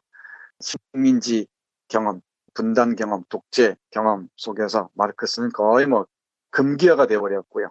그리고 1980년대 후반에 잠깐 반짝했다가 80년대 후반 소련이 붕괴하면서 또 사라져버렸습니다. 그래서 제가 보는 많은 사람들 중에 칼 마르크스를 깊이 있게 독해한 사람들을 별로 만나보지 못했습니다. 그러다 보니까 일반인들의 교양 수준에서 마르크스가 얘기된다는 것은 참 바라기가 난망한 일인지도 모르겠습니다. 예. 근데 그럴 때일수록 이런 자본주의가 안고 있는 문제가 무엇인지, 억압과 차별의 핵심이 무엇인지, 인간의 소외란 무엇인지 근본적인 질문들을 던질 때 마르크스 우리가 피해갈 수가 없다고 생각하고 자본주의 사회 문제가 점점 더 깊이 있게 드러날수록 우리는 마르크스에게서 힌트를 얻어야 할 것이라고 생각을 합니다. 알겠습니다. 마르크스가 오늘의 사회주의를 보면 뭐라고 평가를 할까요, 교수님? 그런 얘기들이 많이 있었습니다. 마르크스가 다시 태어나면은 마르크스 주의자들을 가장 싫어했을 것이다. 얘기를 하는데 예. 이 마르크스의 삶 전체를 이해하고 그 삶 전체 속에서 또 19세기의 역사적 맥락 속에서 마르크스 사상이 갖고 있는 의미들을 읽어야 되는 게 아니고 권력을 지탱하기 위한 이념의 프레임으로만 활용할 때는 문제가 많다는 거죠. 그래서 현실 사회주의, 이른바 소련의 사회주의, 구소련이죠. 소련 사회주의 같은 분명히 문제가 있습니다. 이 스탈린 체제를 뒷받침하기 위한 이데올로기로서 기능을 했으니까. 그리고 중국의 정치적인 측면에서도 현재 사회주의가 안고 있는 문제는 일정 정도 있는 것 같습니다. 예. 북한의 변형된 사회주의 체제도 분명히 문제가 있고요. 그러나 북유럽의 사회주의들 보면 또 다릅니다. 그래서 마르크스는 어떤 맥락에서 어떻게 해석하냐에 따라서 무궁무진한 가능성으로 드러날 수도 있고요. 또는 어떤 권력을 지탱하는 교조적인 이데올로기로 곤두박질 칠 수도 있다고 생각합니다. 예. 그래서 자본주의 사회에 살고 있는 게 분명한 이상 자본주의를 핵심 원리로 하는 우리 사회가 안고 있는 문제가 무엇인지 그 하나하나를 해결해 나가는데 신발을 찾아가는데 바로 마르크스가 하나의 중요한 참조점이 될 수 있을 것이라고 생각을 해요. 예. 그리고 무엇보다 혼자 잘 사는 게 아니라 우리가 함께 잘 사는 것, 더불어 잘 사는 것, 나아가서는 인류가 잘 사는 게 무엇인지 고민하는데 마르크스는 하나의 좌표가 될 거라고 생각합니다. 예. 해서 마지막으로 청년 마르크스가 젊었을 때 쓴 글의 구절 짧게 읽어드리겠습니다. 예. 직업의 선택에 관한 어느 청년의 고찰이라는 글입니다. 참 귀한 글인데요. 짧으니까 읽어드리겠습니다. 어떤 지위를 선택할 때 우리를 이끌어 주어야 할 중요한 안내 요소는 인류의 행복이며 우리 자신의 완성이다. 이 양쪽의 이해관계가 적대적으로 충돌하게 되어 한쪽이 다른 한쪽을 무너뜨릴 수밖에 없다고 생각해서는 안 된다. 도리어 인간의 본성이란 자신과 동시대 사람들의 완성을 위해 그 사람들의 행복을 위해 일할 때에만 자기의 완성을 달성할 수 있게끔 되어 있다. 아, 훌륭한 문장입니다. 그러니까 내 자신의 삶의 완성을 위해서라도 우리 주위에 있는 사람들, 나아가서 인류의 행복을 위해서 함께 고민해야 한다는 것입니다. 나 혼자만의 발전, 나 혼자만의 성공은 결국은 나의 실패로 귀결된다는 마르크스의 역설이죠. 예. 이 글은 1835년, 그러니까 마르크스가 17에 쓴 글입니다. 한참 자기 생각이 지금 자라날 때죠. 저는 우리 한국의 청년들, 젊은이들이 마르크스에게서 이런 사고방식을 배우기를 간절하게 바랍니다. 자기의 삶의 성공은 결국은 주위에 있는 이웃들이 함께 성공하는 것이라는 점을 생각했으면 좋겠고, 그리고 타자의 고통에 응답할 수 있는 능력이 바로 나의 미래의 고통을 하나하나 치유하는 과정이라는 것도 아울러 고민해 줬으면 좋겠습니다. 교수님, 17살에 그런 사유와 그런 글을 쓸 수 있다는 거 어떻게 해야 가능합니까? 네, 근데 이게 마르크스가 예외적이지는 않고요. 예. 인류의 위대한 지성들, 위대한 학자들의 쭉 흐름을 보면은 16, 17살이면은 충분히 우리가 보기 어른스러운 글, 정말 격조 있고 수준 높은 글들을 많이 씁니다. 근데 요즘은 왜 그렇게 못해요? 그러니까요. 그게 문제인데, 그게 이제 한국 사회 문제인 것 같습니다. 제가 여러 차례 말씀드렸습니다만은 한국의 교육이 안고 있는 구조적인 폐단이 아닌가 싶어요. 그야말로 아이들을 독립된 인격체로 보는 게 아니고 대학 입시를 향해서 내달려야 할 그 입시 노예로 만들어버리니까 자율적인 사고, 성숙한 사유가 청소년기에 자랄 수가 없는 것이죠. 예. 청소년을 청소년으로 묶어놓고 그 우리에 가둬놔 버렸습니다. 이 책에서도 얘기합니다마는 마르크스를 읽는다는 것은 우리가 어떤 우리에 갇혀 있는지, 그 우리를 깨고 나갈 수 있는 방법이 무엇인지를 알려줄 거라는 것인데, 마르크스를 해석하는 탁월한 여러 학자들이 또는 사상가들이 많이 있습니다마는 루이 알투세르라는 사람이 얘기했듯이 이 시간에 언젠가 말씀드렸습니다. 바로 이 교육제도를 새롭게 개조하지 않으면은 우리는 점점 이렇게 유치한 인간들을 대량 생산하는, 그러니까 자본가들의 입맛에 맞는 인간들만 대량 생산하는 프로세스에서 벗어나지 못할 겁니다. 우리 김 PD 질문이 아주 정확했는데요. 정말 교육이 제대로 되려면은 저는 마르크스라는 위대한 지성 중에 한 사람을 꼭 만나야 할 것이라고 생각하고 입학 시즌을 맞이해서 한국의 젊은 이들에게 청년이여 마르크스를 읽자를 꼭 권하는 바입니다.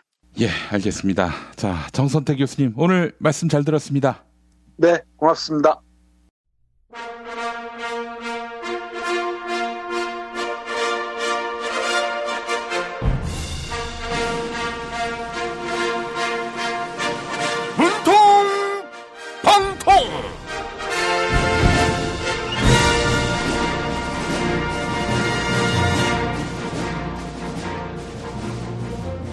안녕하세요. 민주당의 문모 대통령 문재인입니다. 바른미래당 안철수 전 의원이 저를 주적이라고 했다는 소문이 있어요. 사실이 아니겠지요? 안철수 전 의원은 주적이라는 단어 자체를 써본 적도 없다. 이렇게 부인했는데요. 안철수 전 의원이 청와대로 보낸 편지 같이 읽어볼까요? 문재인 대통령님, 안철수입니다. 저는 민주당 문모가 주적이다. 이렇게 말한 적이 없습니다. 민주평화당 박지원 의원께서 헛소문을 내고 있습니다. 왜 그런 발언을 했는지 도무지 이해할 수 없습니다. 참 한심한 일입니다. 박지원 의원은 저에게 밴댕이라고 비난한 적도 있습니다. 문재인 대통령님, 말씀해 보십시오. 제가 밴댕이입니까? MB 아바타입니까? 아이고, 안철수 전 의원님, 참 억울하시겠어요? 박지원 의원께서 뭔가 착각을 하신 것 같습니다. 원래 안철수 전 의원님은 문모닝을 좋아하셨잖아요. 문모닝을 문모로 잘못 들으신 것 같습니다. 국민의당 의원들은 아침부터 제 이름을 찾아서 국민의당이 제 팬클럽이란 말도 있었지요. 하하하하. 네, 문모라고 했는지 문모닝이라고 했는지 어떻게 아냐고요? 안철수 의원님이 이희호 여사님을 예방했을 때 몰래 대화를 녹음한 것처럼 녹취록이 있는 거 아니냐고요? 아이고, 아닙니다. 그런데 같은 당 이상돈 의원은 안철수 전 의원은 문재인 대통령에 대한 적대심으로 이성의 눈이 가려진 것 같다.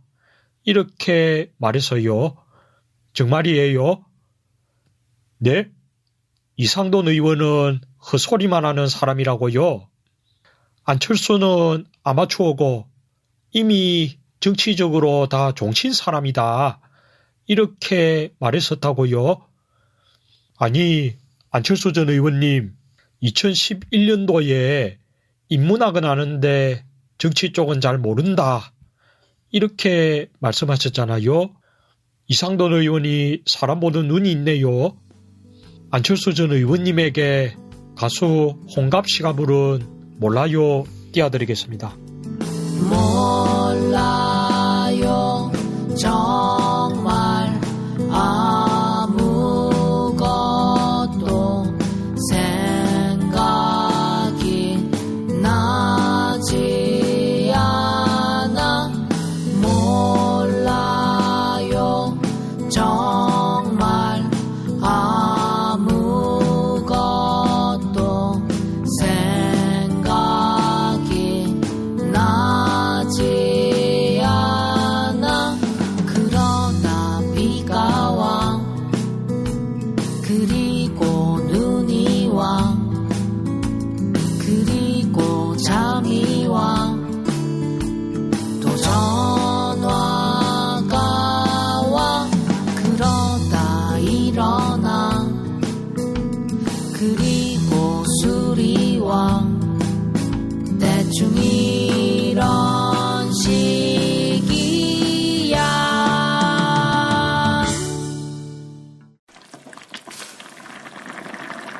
엄마, 이거 뭐야? 된장찌개 너무 맛있다. 아, 그거 저번에 멸치 맛있다 그랬지? 바보 멸치에서 국물팩이 새로 나왔다기에 그걸로 국물을 내봤지. 솜씨 좋은 엄마가 센스까지 있으시네. 100% 국내산 천연 재료로 만든 바보 국물팩. 바보 저염 멸치와 새우 중 가장 맛있는 중화새우를 넣어 단맛과 깊은 맛이 깔끔하게 우러납니다. 무염 바보 멸치와 바보 국물팩은 포털에서 바보 멸치를 검색하시거나 02-587-3599로 전화주세요. 운전자를 위한 꿀팁 7,000원 운전자 보험 카페. 알고 계세요?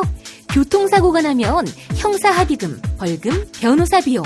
이거 자동차 보험에서는 보장 못해요.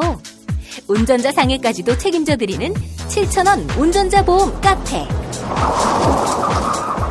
버스, 택시, 트럭 등 영업용 차량 운전자를 위한 12,500원 운전자 보험 카페도 있습니다. 실손, 부모님 건강, 자녀 보험도 안내해드립니다.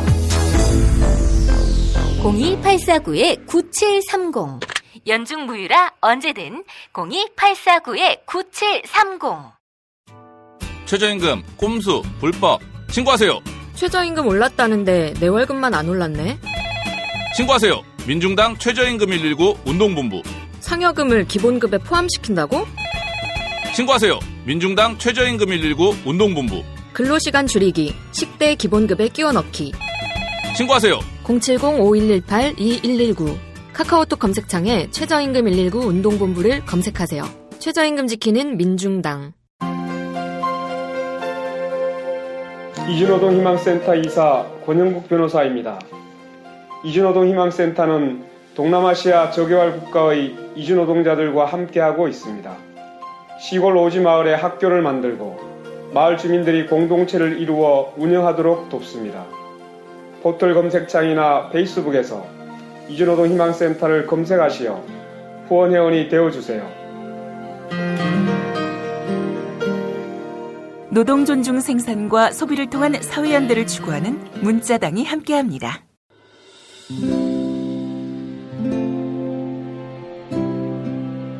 우리가 목사님은 우리 남북 관계에 있어서도 큰 정기를 마련해 주셨습니다.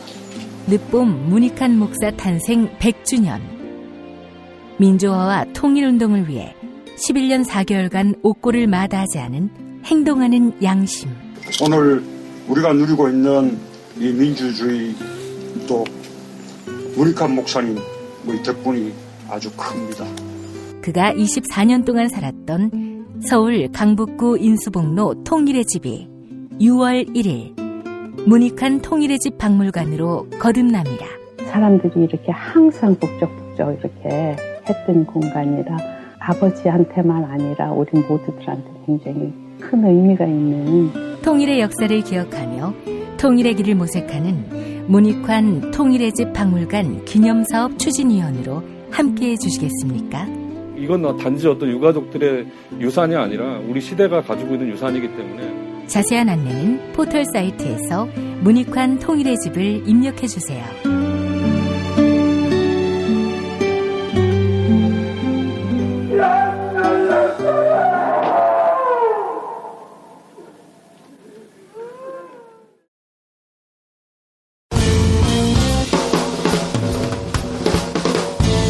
미디어 오늘 정상근 기자가 뉴스 속의 뉴스를 짚어드립니다. 정상근 기자의 오늘 미디어.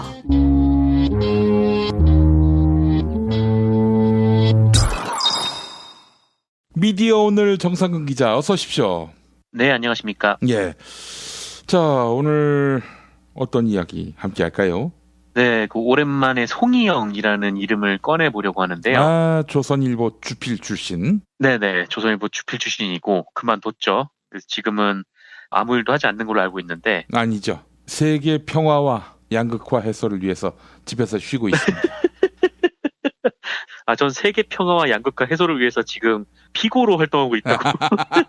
아, 그렇게 얘기하는 게 더 재밌으려나? 네. 예, 알겠습니다. 어쨌건 이제 송희영이라는 이름을 좀 오랜만에 꺼내보려고 하는데, 지난 2016년이었죠. 조선일보가 7월 18일자 신문에 우병우 민정수석의 처가부동산 넥슨 5년 전 1326억 원에 사줬다라는 기사를 낸 적 있죠. 예.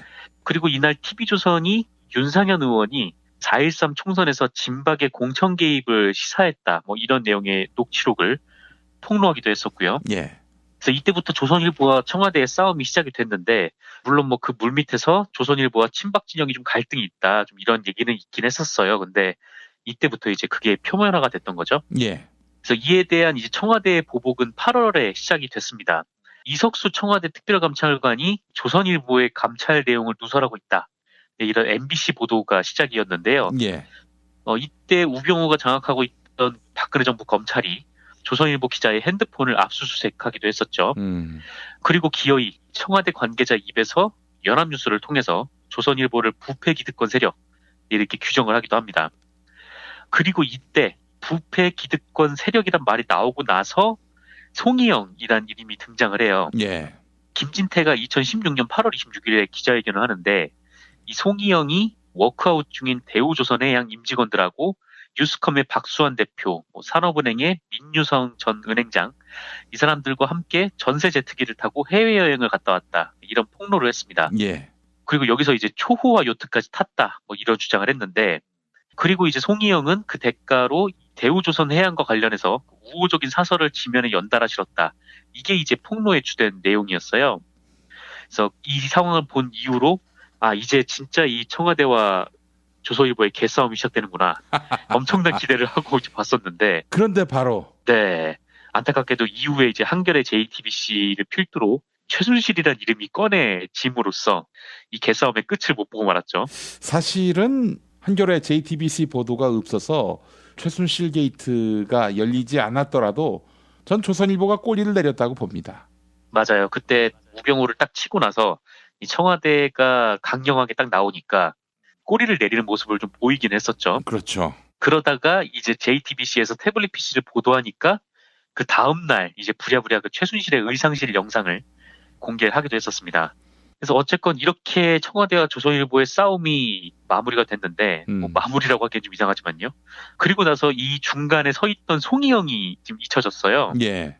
조선일보는 청와대건을 떠나서 이 송희영의 행위 자체가 굉장히 심각했는데 예. 송희영은 그냥 전쟁 중에 조선일보를 떠나는 것으로 그냥 나가버렸고요. 그리고 나서 송희영이 나간 이후 조선일보는 이때부터 윤리강령을 만들어서 쇄신했다 이런 이미지를 만들려고 했는데 그게 무슨 의미인지 잘 모르겠습니다만 예. 어쨌건 조선일보는 그렇게 갔고 그리고 이후에 송희영은 검찰에 의해서 기소가 됐습니다. 그리고 지난 13일에 서울중앙지방법원에서 재판이 있었어요. 이제 마지막 선고 공판이었는데 이때 나온 선고가 징역 1년에 집행유예 2년 네, 이렇게 받았습니다. 석방이군요. 이미 불구속 상태였어요. 그래서 들어간 상태가 아니어서 석방이라고는 할 수는 없는데 어쨌건 불구속이죠. 징역형을 받긴 한 건데 불구속이 됐습니다. 예. 그런데 이 재판 내용을 쭉 보니까 이 송희영의 범죄 행위가 인정된 부분이 굉장히 적더라고요. 검찰의 기소 내용을 보면 이 사람은 언론계 비리의 종합 선물 세트 같은 사람인데 하지만 이 재판부에서 인정되지 않은 게 너무 많더라고요. 그래서 검찰의 기소 내용하고 이 재판부의 판결을 좀 비교해서 말씀을 드리겠습니다. 예. 일단 그 박수환이라는 사람이 있어요. 뉴스컴 대표인데요. 이 사람이 일종의 브로커 역할을 했던 사람인 것 같아요. 예. 근데 이 송희영은 2007년부터 2016년까지 10여 년 동안 박수환이 운영하던 뉴스컴, 그러니까 이게 홍보 대행사인데요.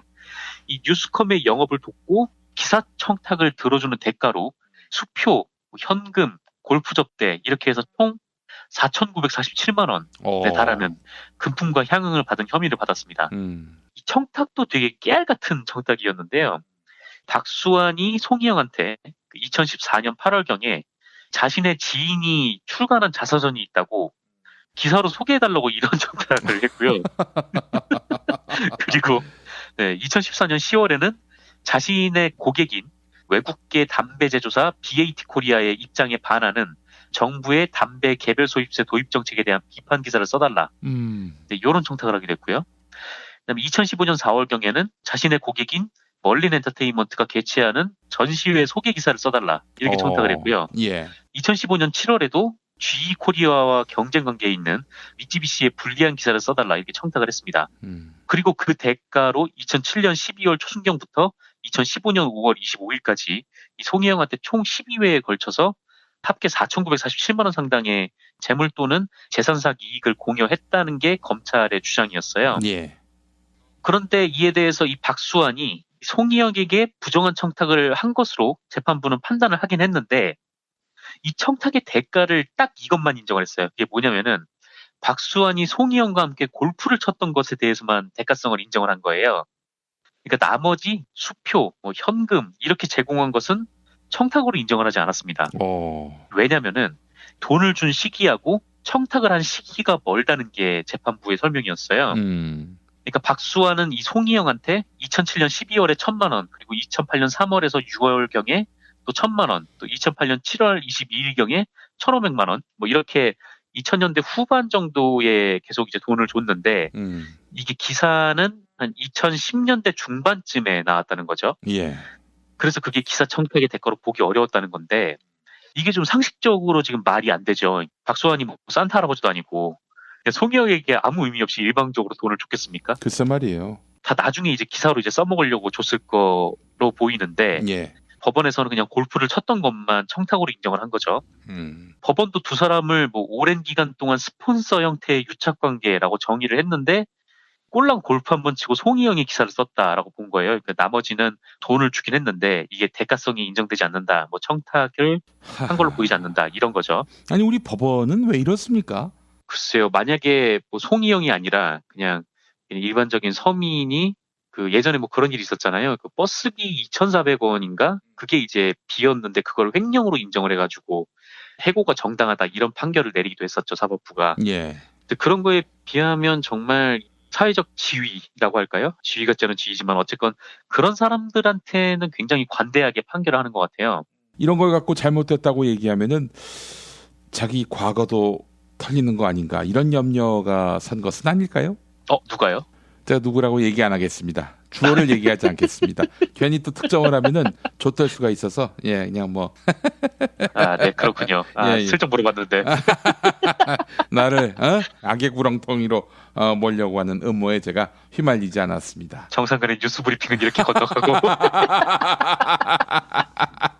예. 어쨌건 또 하나의 혐의가 있어요. 이 대우조선해양에 우호적인 글을 써주고 인사로비를 해주는 명목으로 금품을 받은 혐의인데요. 일단 송희영은 2006년 3월부터 2012년 3월까지 이 대우조선을 이끌었던 남상태 전 대우조선 사장 연임에 유리한 기사를 써주는 대가로 남 전 사장으로부터 1등석 항공권하고 숙박비를 제공받는 등 3,900만 원 상당의 재산상 이익을 챙긴 혐의를 받았어요. 예. 김진태가 폭로한 해외 호화 여행이 바로 이건데요. 그때 송희영은 남상태가 대우조선 경영권을 유지하고자 추진했던 국민주 공모방식 매각을 옹호하는 칼럼하고 사설을 2008년부터 2011년까지 수차례 게재를 합니다. 특히 2008년 4월에는 대우조선의 진짜 오너가 누구인데 라는 기사를 통해서 아예 대우조선해양을 국민주 공모방식으로 매각하자 이렇게 제시를 했어요. 그러니까 남상태가 좋아하는 기사를 쓴 거죠. 예. 그러자 이를 고맙게 여긴 남상태가 고가 시계를 선물했다. 뭐 이런 혐의도 있고요. 그리고 이제 박수환, 남상태, 송희영 이렇게 유럽 여행을 하던 중에 대우조선이 뭐 고졸 채용을 뭐 대폭 늘리고 있다 뭐 이런 얘기를 들은 다음에 이거를 또 빨아주는 사설을 게재하기도 했었죠. 그리고 그 송희영은 남상태의 측근이자 후임인 고재호 전 대우조선해양 사장 연임을 로비해주는 대가로 현금과 상품권 등 1,700만 원을 받은 혐의도 받았어요. 그러니까 이때 송희영이 그 2015년 2월이었는데 이때 안종범을 자신의 사무실로 불러서 조선일보 일개 논설위원이 청와대 경제수석비서관을 자기 사무실로 이렇게 불러가지고 고재호의 연입을 청탁을 했다고 해요. 그리고 나서 이제 그 대가로 고재호한테 자신의 처조카 취업을 청탁을 했다. 네, 이게 이제 검찰의 주장인데요. 그래서 이게 대우조선해양이 이 송희영 조카를 채용을 하려고 했는데 이 사람이 좀 엉망이었나 봐요. 그래서 원래 이제 대우조선해양은 토익이 700점을 넘지 않으면 탈락인데 이 사람은 415점을 맞고 합격을 했다고 해요. 예. 그리고 신체 검사에서도 부적격을 받았는데 또 들어갔다고 하고 이 더 웃긴 거는 송희영 조카가 면접 보러 왔는데 입에서 술 냄새가 났다 이런 증언도 있습니다. 그리고 대우조선해양이 영어로 이제 DSME라고 쓰더라고요. 예. 근데 대우조선해양 입사를 지원한 사람이잖아요. 근데 DSME가 뭔지도 몰랐대요. 근데 이제 합격을 한 거죠. 이와 관련해서 이제 재판부는 송희영이 안종범에게 연임 청탁을 한 것은 사실로 인정을 했습니다. 그리고 부정 채용도 유죄로 인정을 했고요. 근데 이제 문제는 아까 말씀드린 호화 여행 있잖아요. 호화 여행은 무죄를 냈어요. 그러니까 송희영이 이 여행으로 3,900만 원 상당의 이익을 본 거는 맞는데 이 역시 부정한 청탁이 없었다라는 거죠. 야, 이거 요즘 다 미쳤나? 서초동에 뭐 저 방사능이 노출됐어요? 아니 여직원이 120억을 횡령했다. 이거는 이제 검찰 발표긴 합니다만은 또 앞서서 법원에서는 또 이재용 말구입비 빼주고 이거저거 빼주고. 아니 서초동의 분위기가 이상해졌어요. 다스 여직원 120억 횡령은 동부지검 작품이긴 하지만 여하간 지금 검사 판사들 왜 이러는지 모르겠습니다. 그렇죠. 저도 이 판결이 좀 이해가 잘 안 되는데 재판부의 논리가 뭐냐면은 이때 송희영이 조선일보 논설위원실 실장이긴 했는데 사설 작성에 관여하지 않았고 청탁 내용이 구체적이지 않았기 때문이다. 뭐 이렇게 얘기를 했어요. 논설실장이 사설 안 씁니까? 사설도 쓰고 이 사설을 조율하는 역할을 하는 걸로 알고 있는데 이게 좀 말이 안 되는 거죠. 근데 이게 뭐 청탁 내용이 구체적이지 않다, 뭐 증거가 부족하다, 이거는 지금 재판부의 봐주기 판결인지 아니면 검찰이 불성실하게 이거 기소를 했던지 둘 중에 하나인데 어쨌건 그것도 둘 다 가능성을 열어놔도 서초동이 좀 문제라는 거는 분명해 보이고요. 예. 그리고 이제 고재호로부터 이 안종범 청탁 대가로 받은 1,700만 원, 이것도 무죄가 났어요. 역시나 뭐 청탁이 구체적이지 않다, 뭐 이런 거고요. 예. 그래서 뭐 몇 천만 원을 지금 송희영이 받았는데 결국 송희영이 받아먹은 것으로, 그러니까 청탁을 통해서 받아먹은 것으로 인정된 거는 꼴랑 골프 접대비 147만 4,150원입니다. 예. 그래서 추징금이 147만 4,150원이에요. 그래서 나머지 이제 부정청탁 대가로 보이는 몇 천만 원은 그냥 날아간 셈이죠. 그래서 이제 형량도 기대에 못 미치는 것이고요. 골프 접대비와 관련해서 다른 골프 접대비도 있었어요. 근데 이거는 또 재판부가 인정을 안 했더라고요. 그러니까 이게 뭐냐면 검찰이 고재호가 송희영에게 2012년 6월에 부정한 청탁을 하면서 골프 접대를 했다, 이렇게 주장을 했거든요. 근데 이때 송희영뿐만 아니라 조선일보 관계자들이 대우조선 관계자들하고 같이 골프를 쳤다는 거예요. 예. 근데 재판부가 이거를 뭐라고 판결을 했냐면은 이거는 홍보 행사다라고 판결을 내버린 거죠. 대놓고 그냥 봐준 거네요, 보니까. 그렇죠. 이거 봐주기 재판이라고밖에 지금 볼 수 없는 상황인데 그러니까 기업 관계자가 언론인들한테 돈 대주면서 골프를 쳤는데 이거를 무슨 홍보 활동이라고 인정을 해버리면, 물론 이때는 김영란법이 적용되지 않는 해이긴 합니다만, 그렇다고 해서 이게 단순히 홍보 행사라고 보기에는 이 골프 접대에 들어가는 돈이 너무 많잖아요. 예. 어쨌건 그런데도 불구하고 그냥 홍보 행사라고 치부를 해버린 거죠. 이렇게 되면은 앞으로 뭐 김영란법이 있어서 그때랑은 좀 다르긴 하지만 뭐 어쨌거나 뭐 홍보 행사라는 이름으로 뭐 언론사 관계자들이 뭐 기업들 쫓아가가지고 뭐 골프 치고 뭐 그러지 않겠습니까? 예. 그래서 재판이 중요한 건데 어쨌건 이런 식으로 판결을 냈어요. 결론적으로 말씀드리면 송희영은 징역형을 받긴 했는데 받은 혐의에 비해서 인정된 것이 매우 작았습니다. 몇 번 말씀드린 대로 이게 재판부 문제인지 아니면 검찰 수사부실인지 뭐 이거는 제가 법을 잘 몰라서 뭐 알 수는 없는데, 예. 하지만 이 언론의 사회적 책임을 방기하고 기업인들 돈 받아먹고 골프나 치러 다니고 뭐 요트나 타고 다니고 이런 언론인한테 지금 실형도 못 내린 거죠. 예. 재판부는 이 송희영 사건에 대해서 조선일보, 나아가 우리 언론 전체에 대한 국민 신뢰를 상실시킨 사건, 이렇게 규정을 하긴 했는데, 여기서 조선일보는 객체입니까? 그렇죠. 뭐 어쨌건 송희영에 대한 재판이니까요. 조선일보가 송희영으로 인해서 손실을 입었다, 이런 얘기입니까? 네, 뭐 그런 셈이죠. 나아가 우리 언론 전체라고도 했으니까요. 네, 뭐 어쨌건 뭐 토친개친이지만, 예. 그래도 재판부가 이렇게 사건을 규정을 했으면은 분명히 좀 단죄를 했어야 했다는 생각이 좀 들고요. 뭐 집행유예라도 좀 하지 말았어야 되는 거 아닌가, 뭐 이런 생각이 좀 들고요. 예. 이 송희영은 선고 결과가 나온 뒤에 이제 저희 기자가 따라가가지고 송희영한테, 김도영 기자. 네, 김도영 기자가 따라가서요. 송희영한테 선고 결과에 만족하냐고 물어봤어요. 그랬더니 송희영이 예. 미디어오늘은 만족하겠지라고 답했다고 해요. 미디어오늘이 뭘 만족을 해? 완전 불만족이죠. 그래서 계속 저희 김도영 기자가 예. 판결문을 분석하는 시리즈를 계속 내고 있는데, 예. 송희영 재판이 열리는 날에 이 최순실하고 신동빈 재판이 있었대요. 그래서 아하. 송희영한테 관심이 집중되지 않았다고 하는데, 그래서 저희 김도영 기자가 송희영한테 딱 붙으니까 다른 기자가 저희 김도영 기자한테 저 사람 누군데 따라가냐고. 누군지도 몰라. 예. 그렇게 물어봤다고도 하고요. 예. 뭐 어쨌건 뭐 검찰도 송희영도 항소를 한다고 합니다. 그래서 저희 김정 기자가 가서 계속 지켜볼 예정입니다. 예, 알겠습니다. 저는 이 사건을 보면서 송희영은 뭐 지금 끈떨어진 상황이고 해서 그 사람에 대해서 뭐 왈가왈부하기보다는 그때 그 장면을 잊을 수가 없습니다. 박근혜 정권과 조선일보가 정면 충돌할 때 우리 정상근 기자도 얘기했습니다만은 이거 큰 싸움 벌어지는 거 아닌가라고 했는데 조선일보가 꼬리를 내렸어요. 이거 보면서 말이죠. 살아있는 권력을 두려워했던 거 아닙니까? 당시 박근혜 권력은 쇠락하는 권력이긴 했지만 여하간 살아있는 권력이란 말이죠. 그래서 제가 봤을 때는 이 문재인 정부에 대해서는 뭐 막 들이받잖아요. 조선일보가. 그렇죠. 예. 근데 조선일보에 대해서 만약에 문재인 정부가 기지개를 한번 펴는 모습을 보여주면은 과연 계속 개길 수 있을지 그런 생각도 들고요. 조선일보의 지금 스탠스를 보면은 문재인 정부가 과연 우리를 건드릴 수 있겠는가?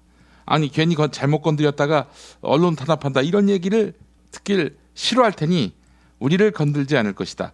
이렇게 판단하고 있는 것은 아닌지 하는 그런 생각이 들더라고요. 그렇게 판단하는 걸 수도 있고 또 거기에 덧붙여서 제 생각을 좀 말씀을 드리면 조선일보가 예전에 막 지지면 이제 사람들이 쳐다라도 봤는데 요새는 지져도 사람들이 쳐다를 안 보니까 그렇죠. 그냥 더 크게 막 울고 불고 좀 하는 거 아닌가 좀 그런 느낌도 좀 들고요. 혹시 정상근 기자님 조선일보는 영향력이 예전 같지 않은 지금 현실에 대해서 어떻게 사내에서 진단하고 있는지 알고 계십니까? 글쎄요, 뭐 그런 위기의식이 별로 느껴지지 않는 것 같아요. 제가 조선일보 노조 쪽 얘기를 다른 기자들한테 듣고 막 이렇게 좀 하는 거 보면은 그냥 여전히 자신들이 가지고 있는 힘을 좀 신뢰를 하고 있는 것 같다는 생각도 들고 방상훈 사장의 신년사에서도 좀 그런 게 느껴지고 물론 요새 신문을 잘 안 보니까 디지털 쪽으로 가야 된다라고 이렇게 하긴 하는데 그럼에도 불구하고 조선일보가 가진 힘은 막강하죠. 왜냐면은 지금 대중들이 많이 안 본다고 해도 어쨌거나 조선일보가 얘기를 하면 자유한국당이 그대로 따라하는 그런 경우들도 굉장히 많고. 근데 그 자유한국당의 힘이 또 없어졌잖아요. 네, 자유한국당이 힘이 없어진 게 또 문제긴 한데. 모르겠습니다. 별로 그런 위기의식이 잘 느껴지진 않는 것 같아요. 지금 수치로 보면은 페이지 뷰나 부수나 보면은 떨어지지 않았기 때문에 우리가 여전히 막강한 힘을 갖고 있다라고 생각할지 모르겠어요. 하지만 착시 현상이죠.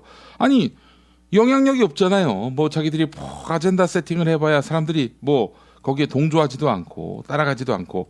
예전에 기억하십니까?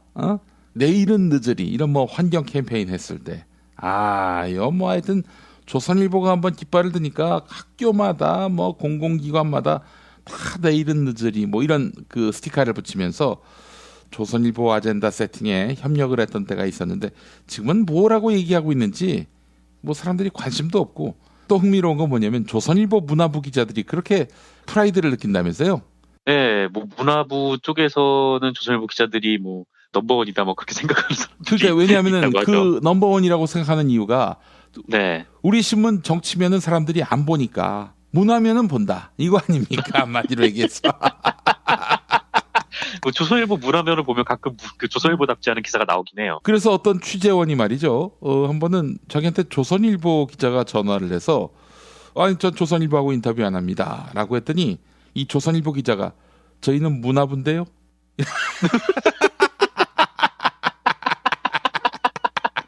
네, 문화일보요? 그랬다고 합니다.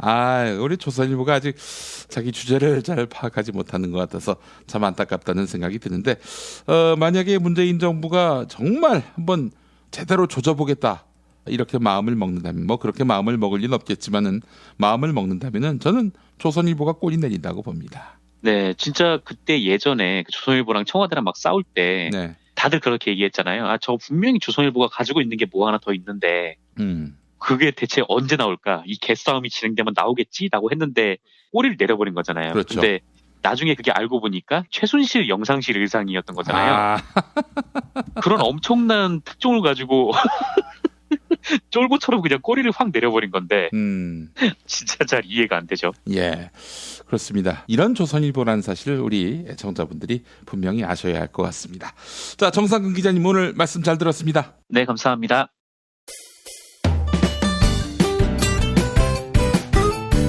뉴스 포렌매디로 이어갑니다. 김용민 트위터 계정에서는 매일 설문조사가 진행되고 있는데요. 국가의전서열 2위인 국회의장은 국회법에 따라 2년 동안 입법부를 이끌게 되지요. 20대 국회 전반기 의장 정세균 국회의장의 임기는 오는 5월 29일 종료되는데요. 국회의장은 통상 원내 일당이 내부 경선을 통해 후보를 추천하고 본회의에서는 이 후보를 추인하고 있습니다. 시민들은 원내 일당인 더불어민주당 의원들 가운데 어떤 의원이 차기 국회의장으로 적합하다고 판단하고 있을까요? 오늘 새벽 5시까지 모두 2,911분이 설문에 응해 주셨습니다. 60% 3명 가운데 2명은 19대 국회에서 후반기 국회 부의장을 역임한 이석현 의원이 차기 국회의장에 적합한 인물이다. 이렇게 평가했습니다. 22% 5명 가운데 1명은 18대 국회에서 국회 부의장을 지낸 문희상 의원을 꼽아주셨습니다. 5선인 원혜영 의원을 지목한 시민들은 14%, 19대 국회 전반기 국회 부의장을 역임한 박병석 의원을 꼽은 시민들은 4%로 나타났습니다. 트위터 의견 볼까요? 에스더님, 힐러리의 직권 상정을 기억합니다. 힐러리, 네, 이석현 의원의 별명이지요. 참여하는 시민님, 이해찬 의원님이요. 네, 이해찬 의원이 국회의장 대신 당대표 출마를 준비하고 있는 것으로 보도되고 있는데요. 이해찬 의원이 국회의장에 도전한다면 다시 설문을 걸어보겠습니다. 설문조사에 참여해주신 여러분 감사합니다.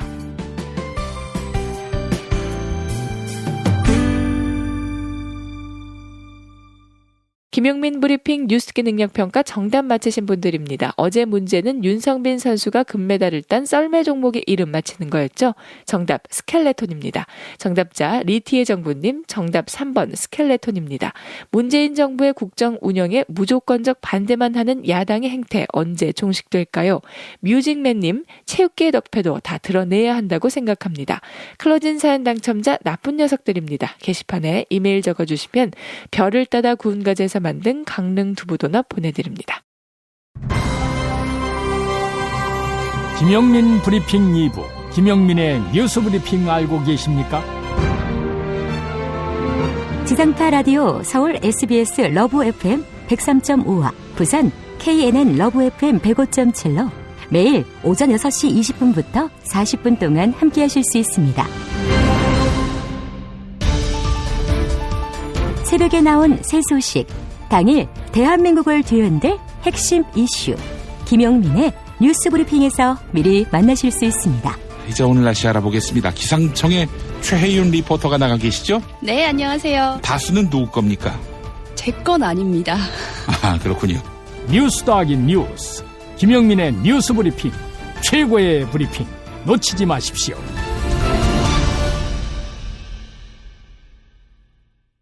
도올 김용옥 선생의 마가복음 강해로 여러분을 초대합니다. 이 마가복음이라는 게 대단히 중요합니다. 왜냐하면 복음서의 원형이기 때문에. 원형.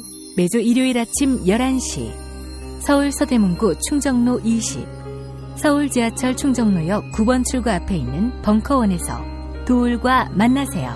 율법을 믿으시겠다고? 신약이 율법의 완성이라고? 얼어빠질 그따위 기독교 내 입 앞에서 제발 입도 뻥끗 터지지 말아요. 그런 소리는. 벙커원 교회 일요일 예배를 겸하는 이 자리. 도울이 진리와 생명이었던 예수를 원형 그대로 복원합니다. 그 십자가를 과감하게 걸머지고 돌아가신 예수를 말하지 아니하고 믿으면 너는 금방 축복받을 일만 남았다. 이게 한국 목사들 99%의 거짓말 설교예요. 도울의 마가복음 설교는 따로 녹화 녹음되지 않으며 현장에서만 만나실 수 있습니다. 도울 선생의 마가복음 설교는 2월 4일부터 진행됩니다.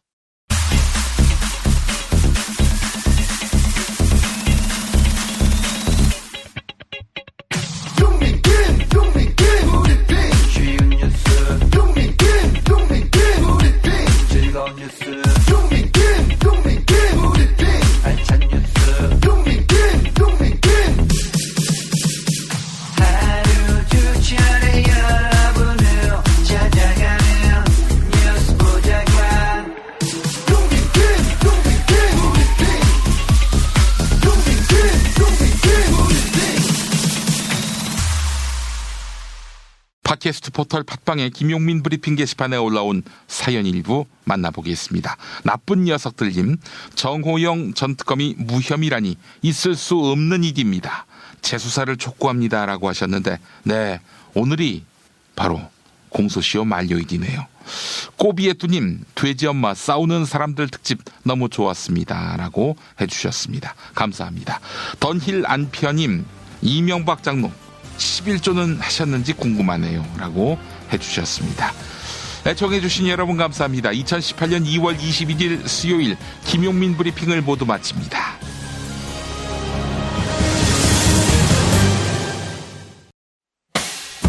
김용민 브리핑과 함께한 시간 어떠셨어요? 다음 시간에도 보다 바르고 알차며 즐거운 정보로 여러분을 찾아가겠습니다. 팟캐스트 포털 팟빵에서 다운로드하기, 구독하기, 별점 주기, 댓글 달기로 응원해주세요. 잊지 마세요. 다운로드하기, 구독하기, 별점 주기, 댓글 달기.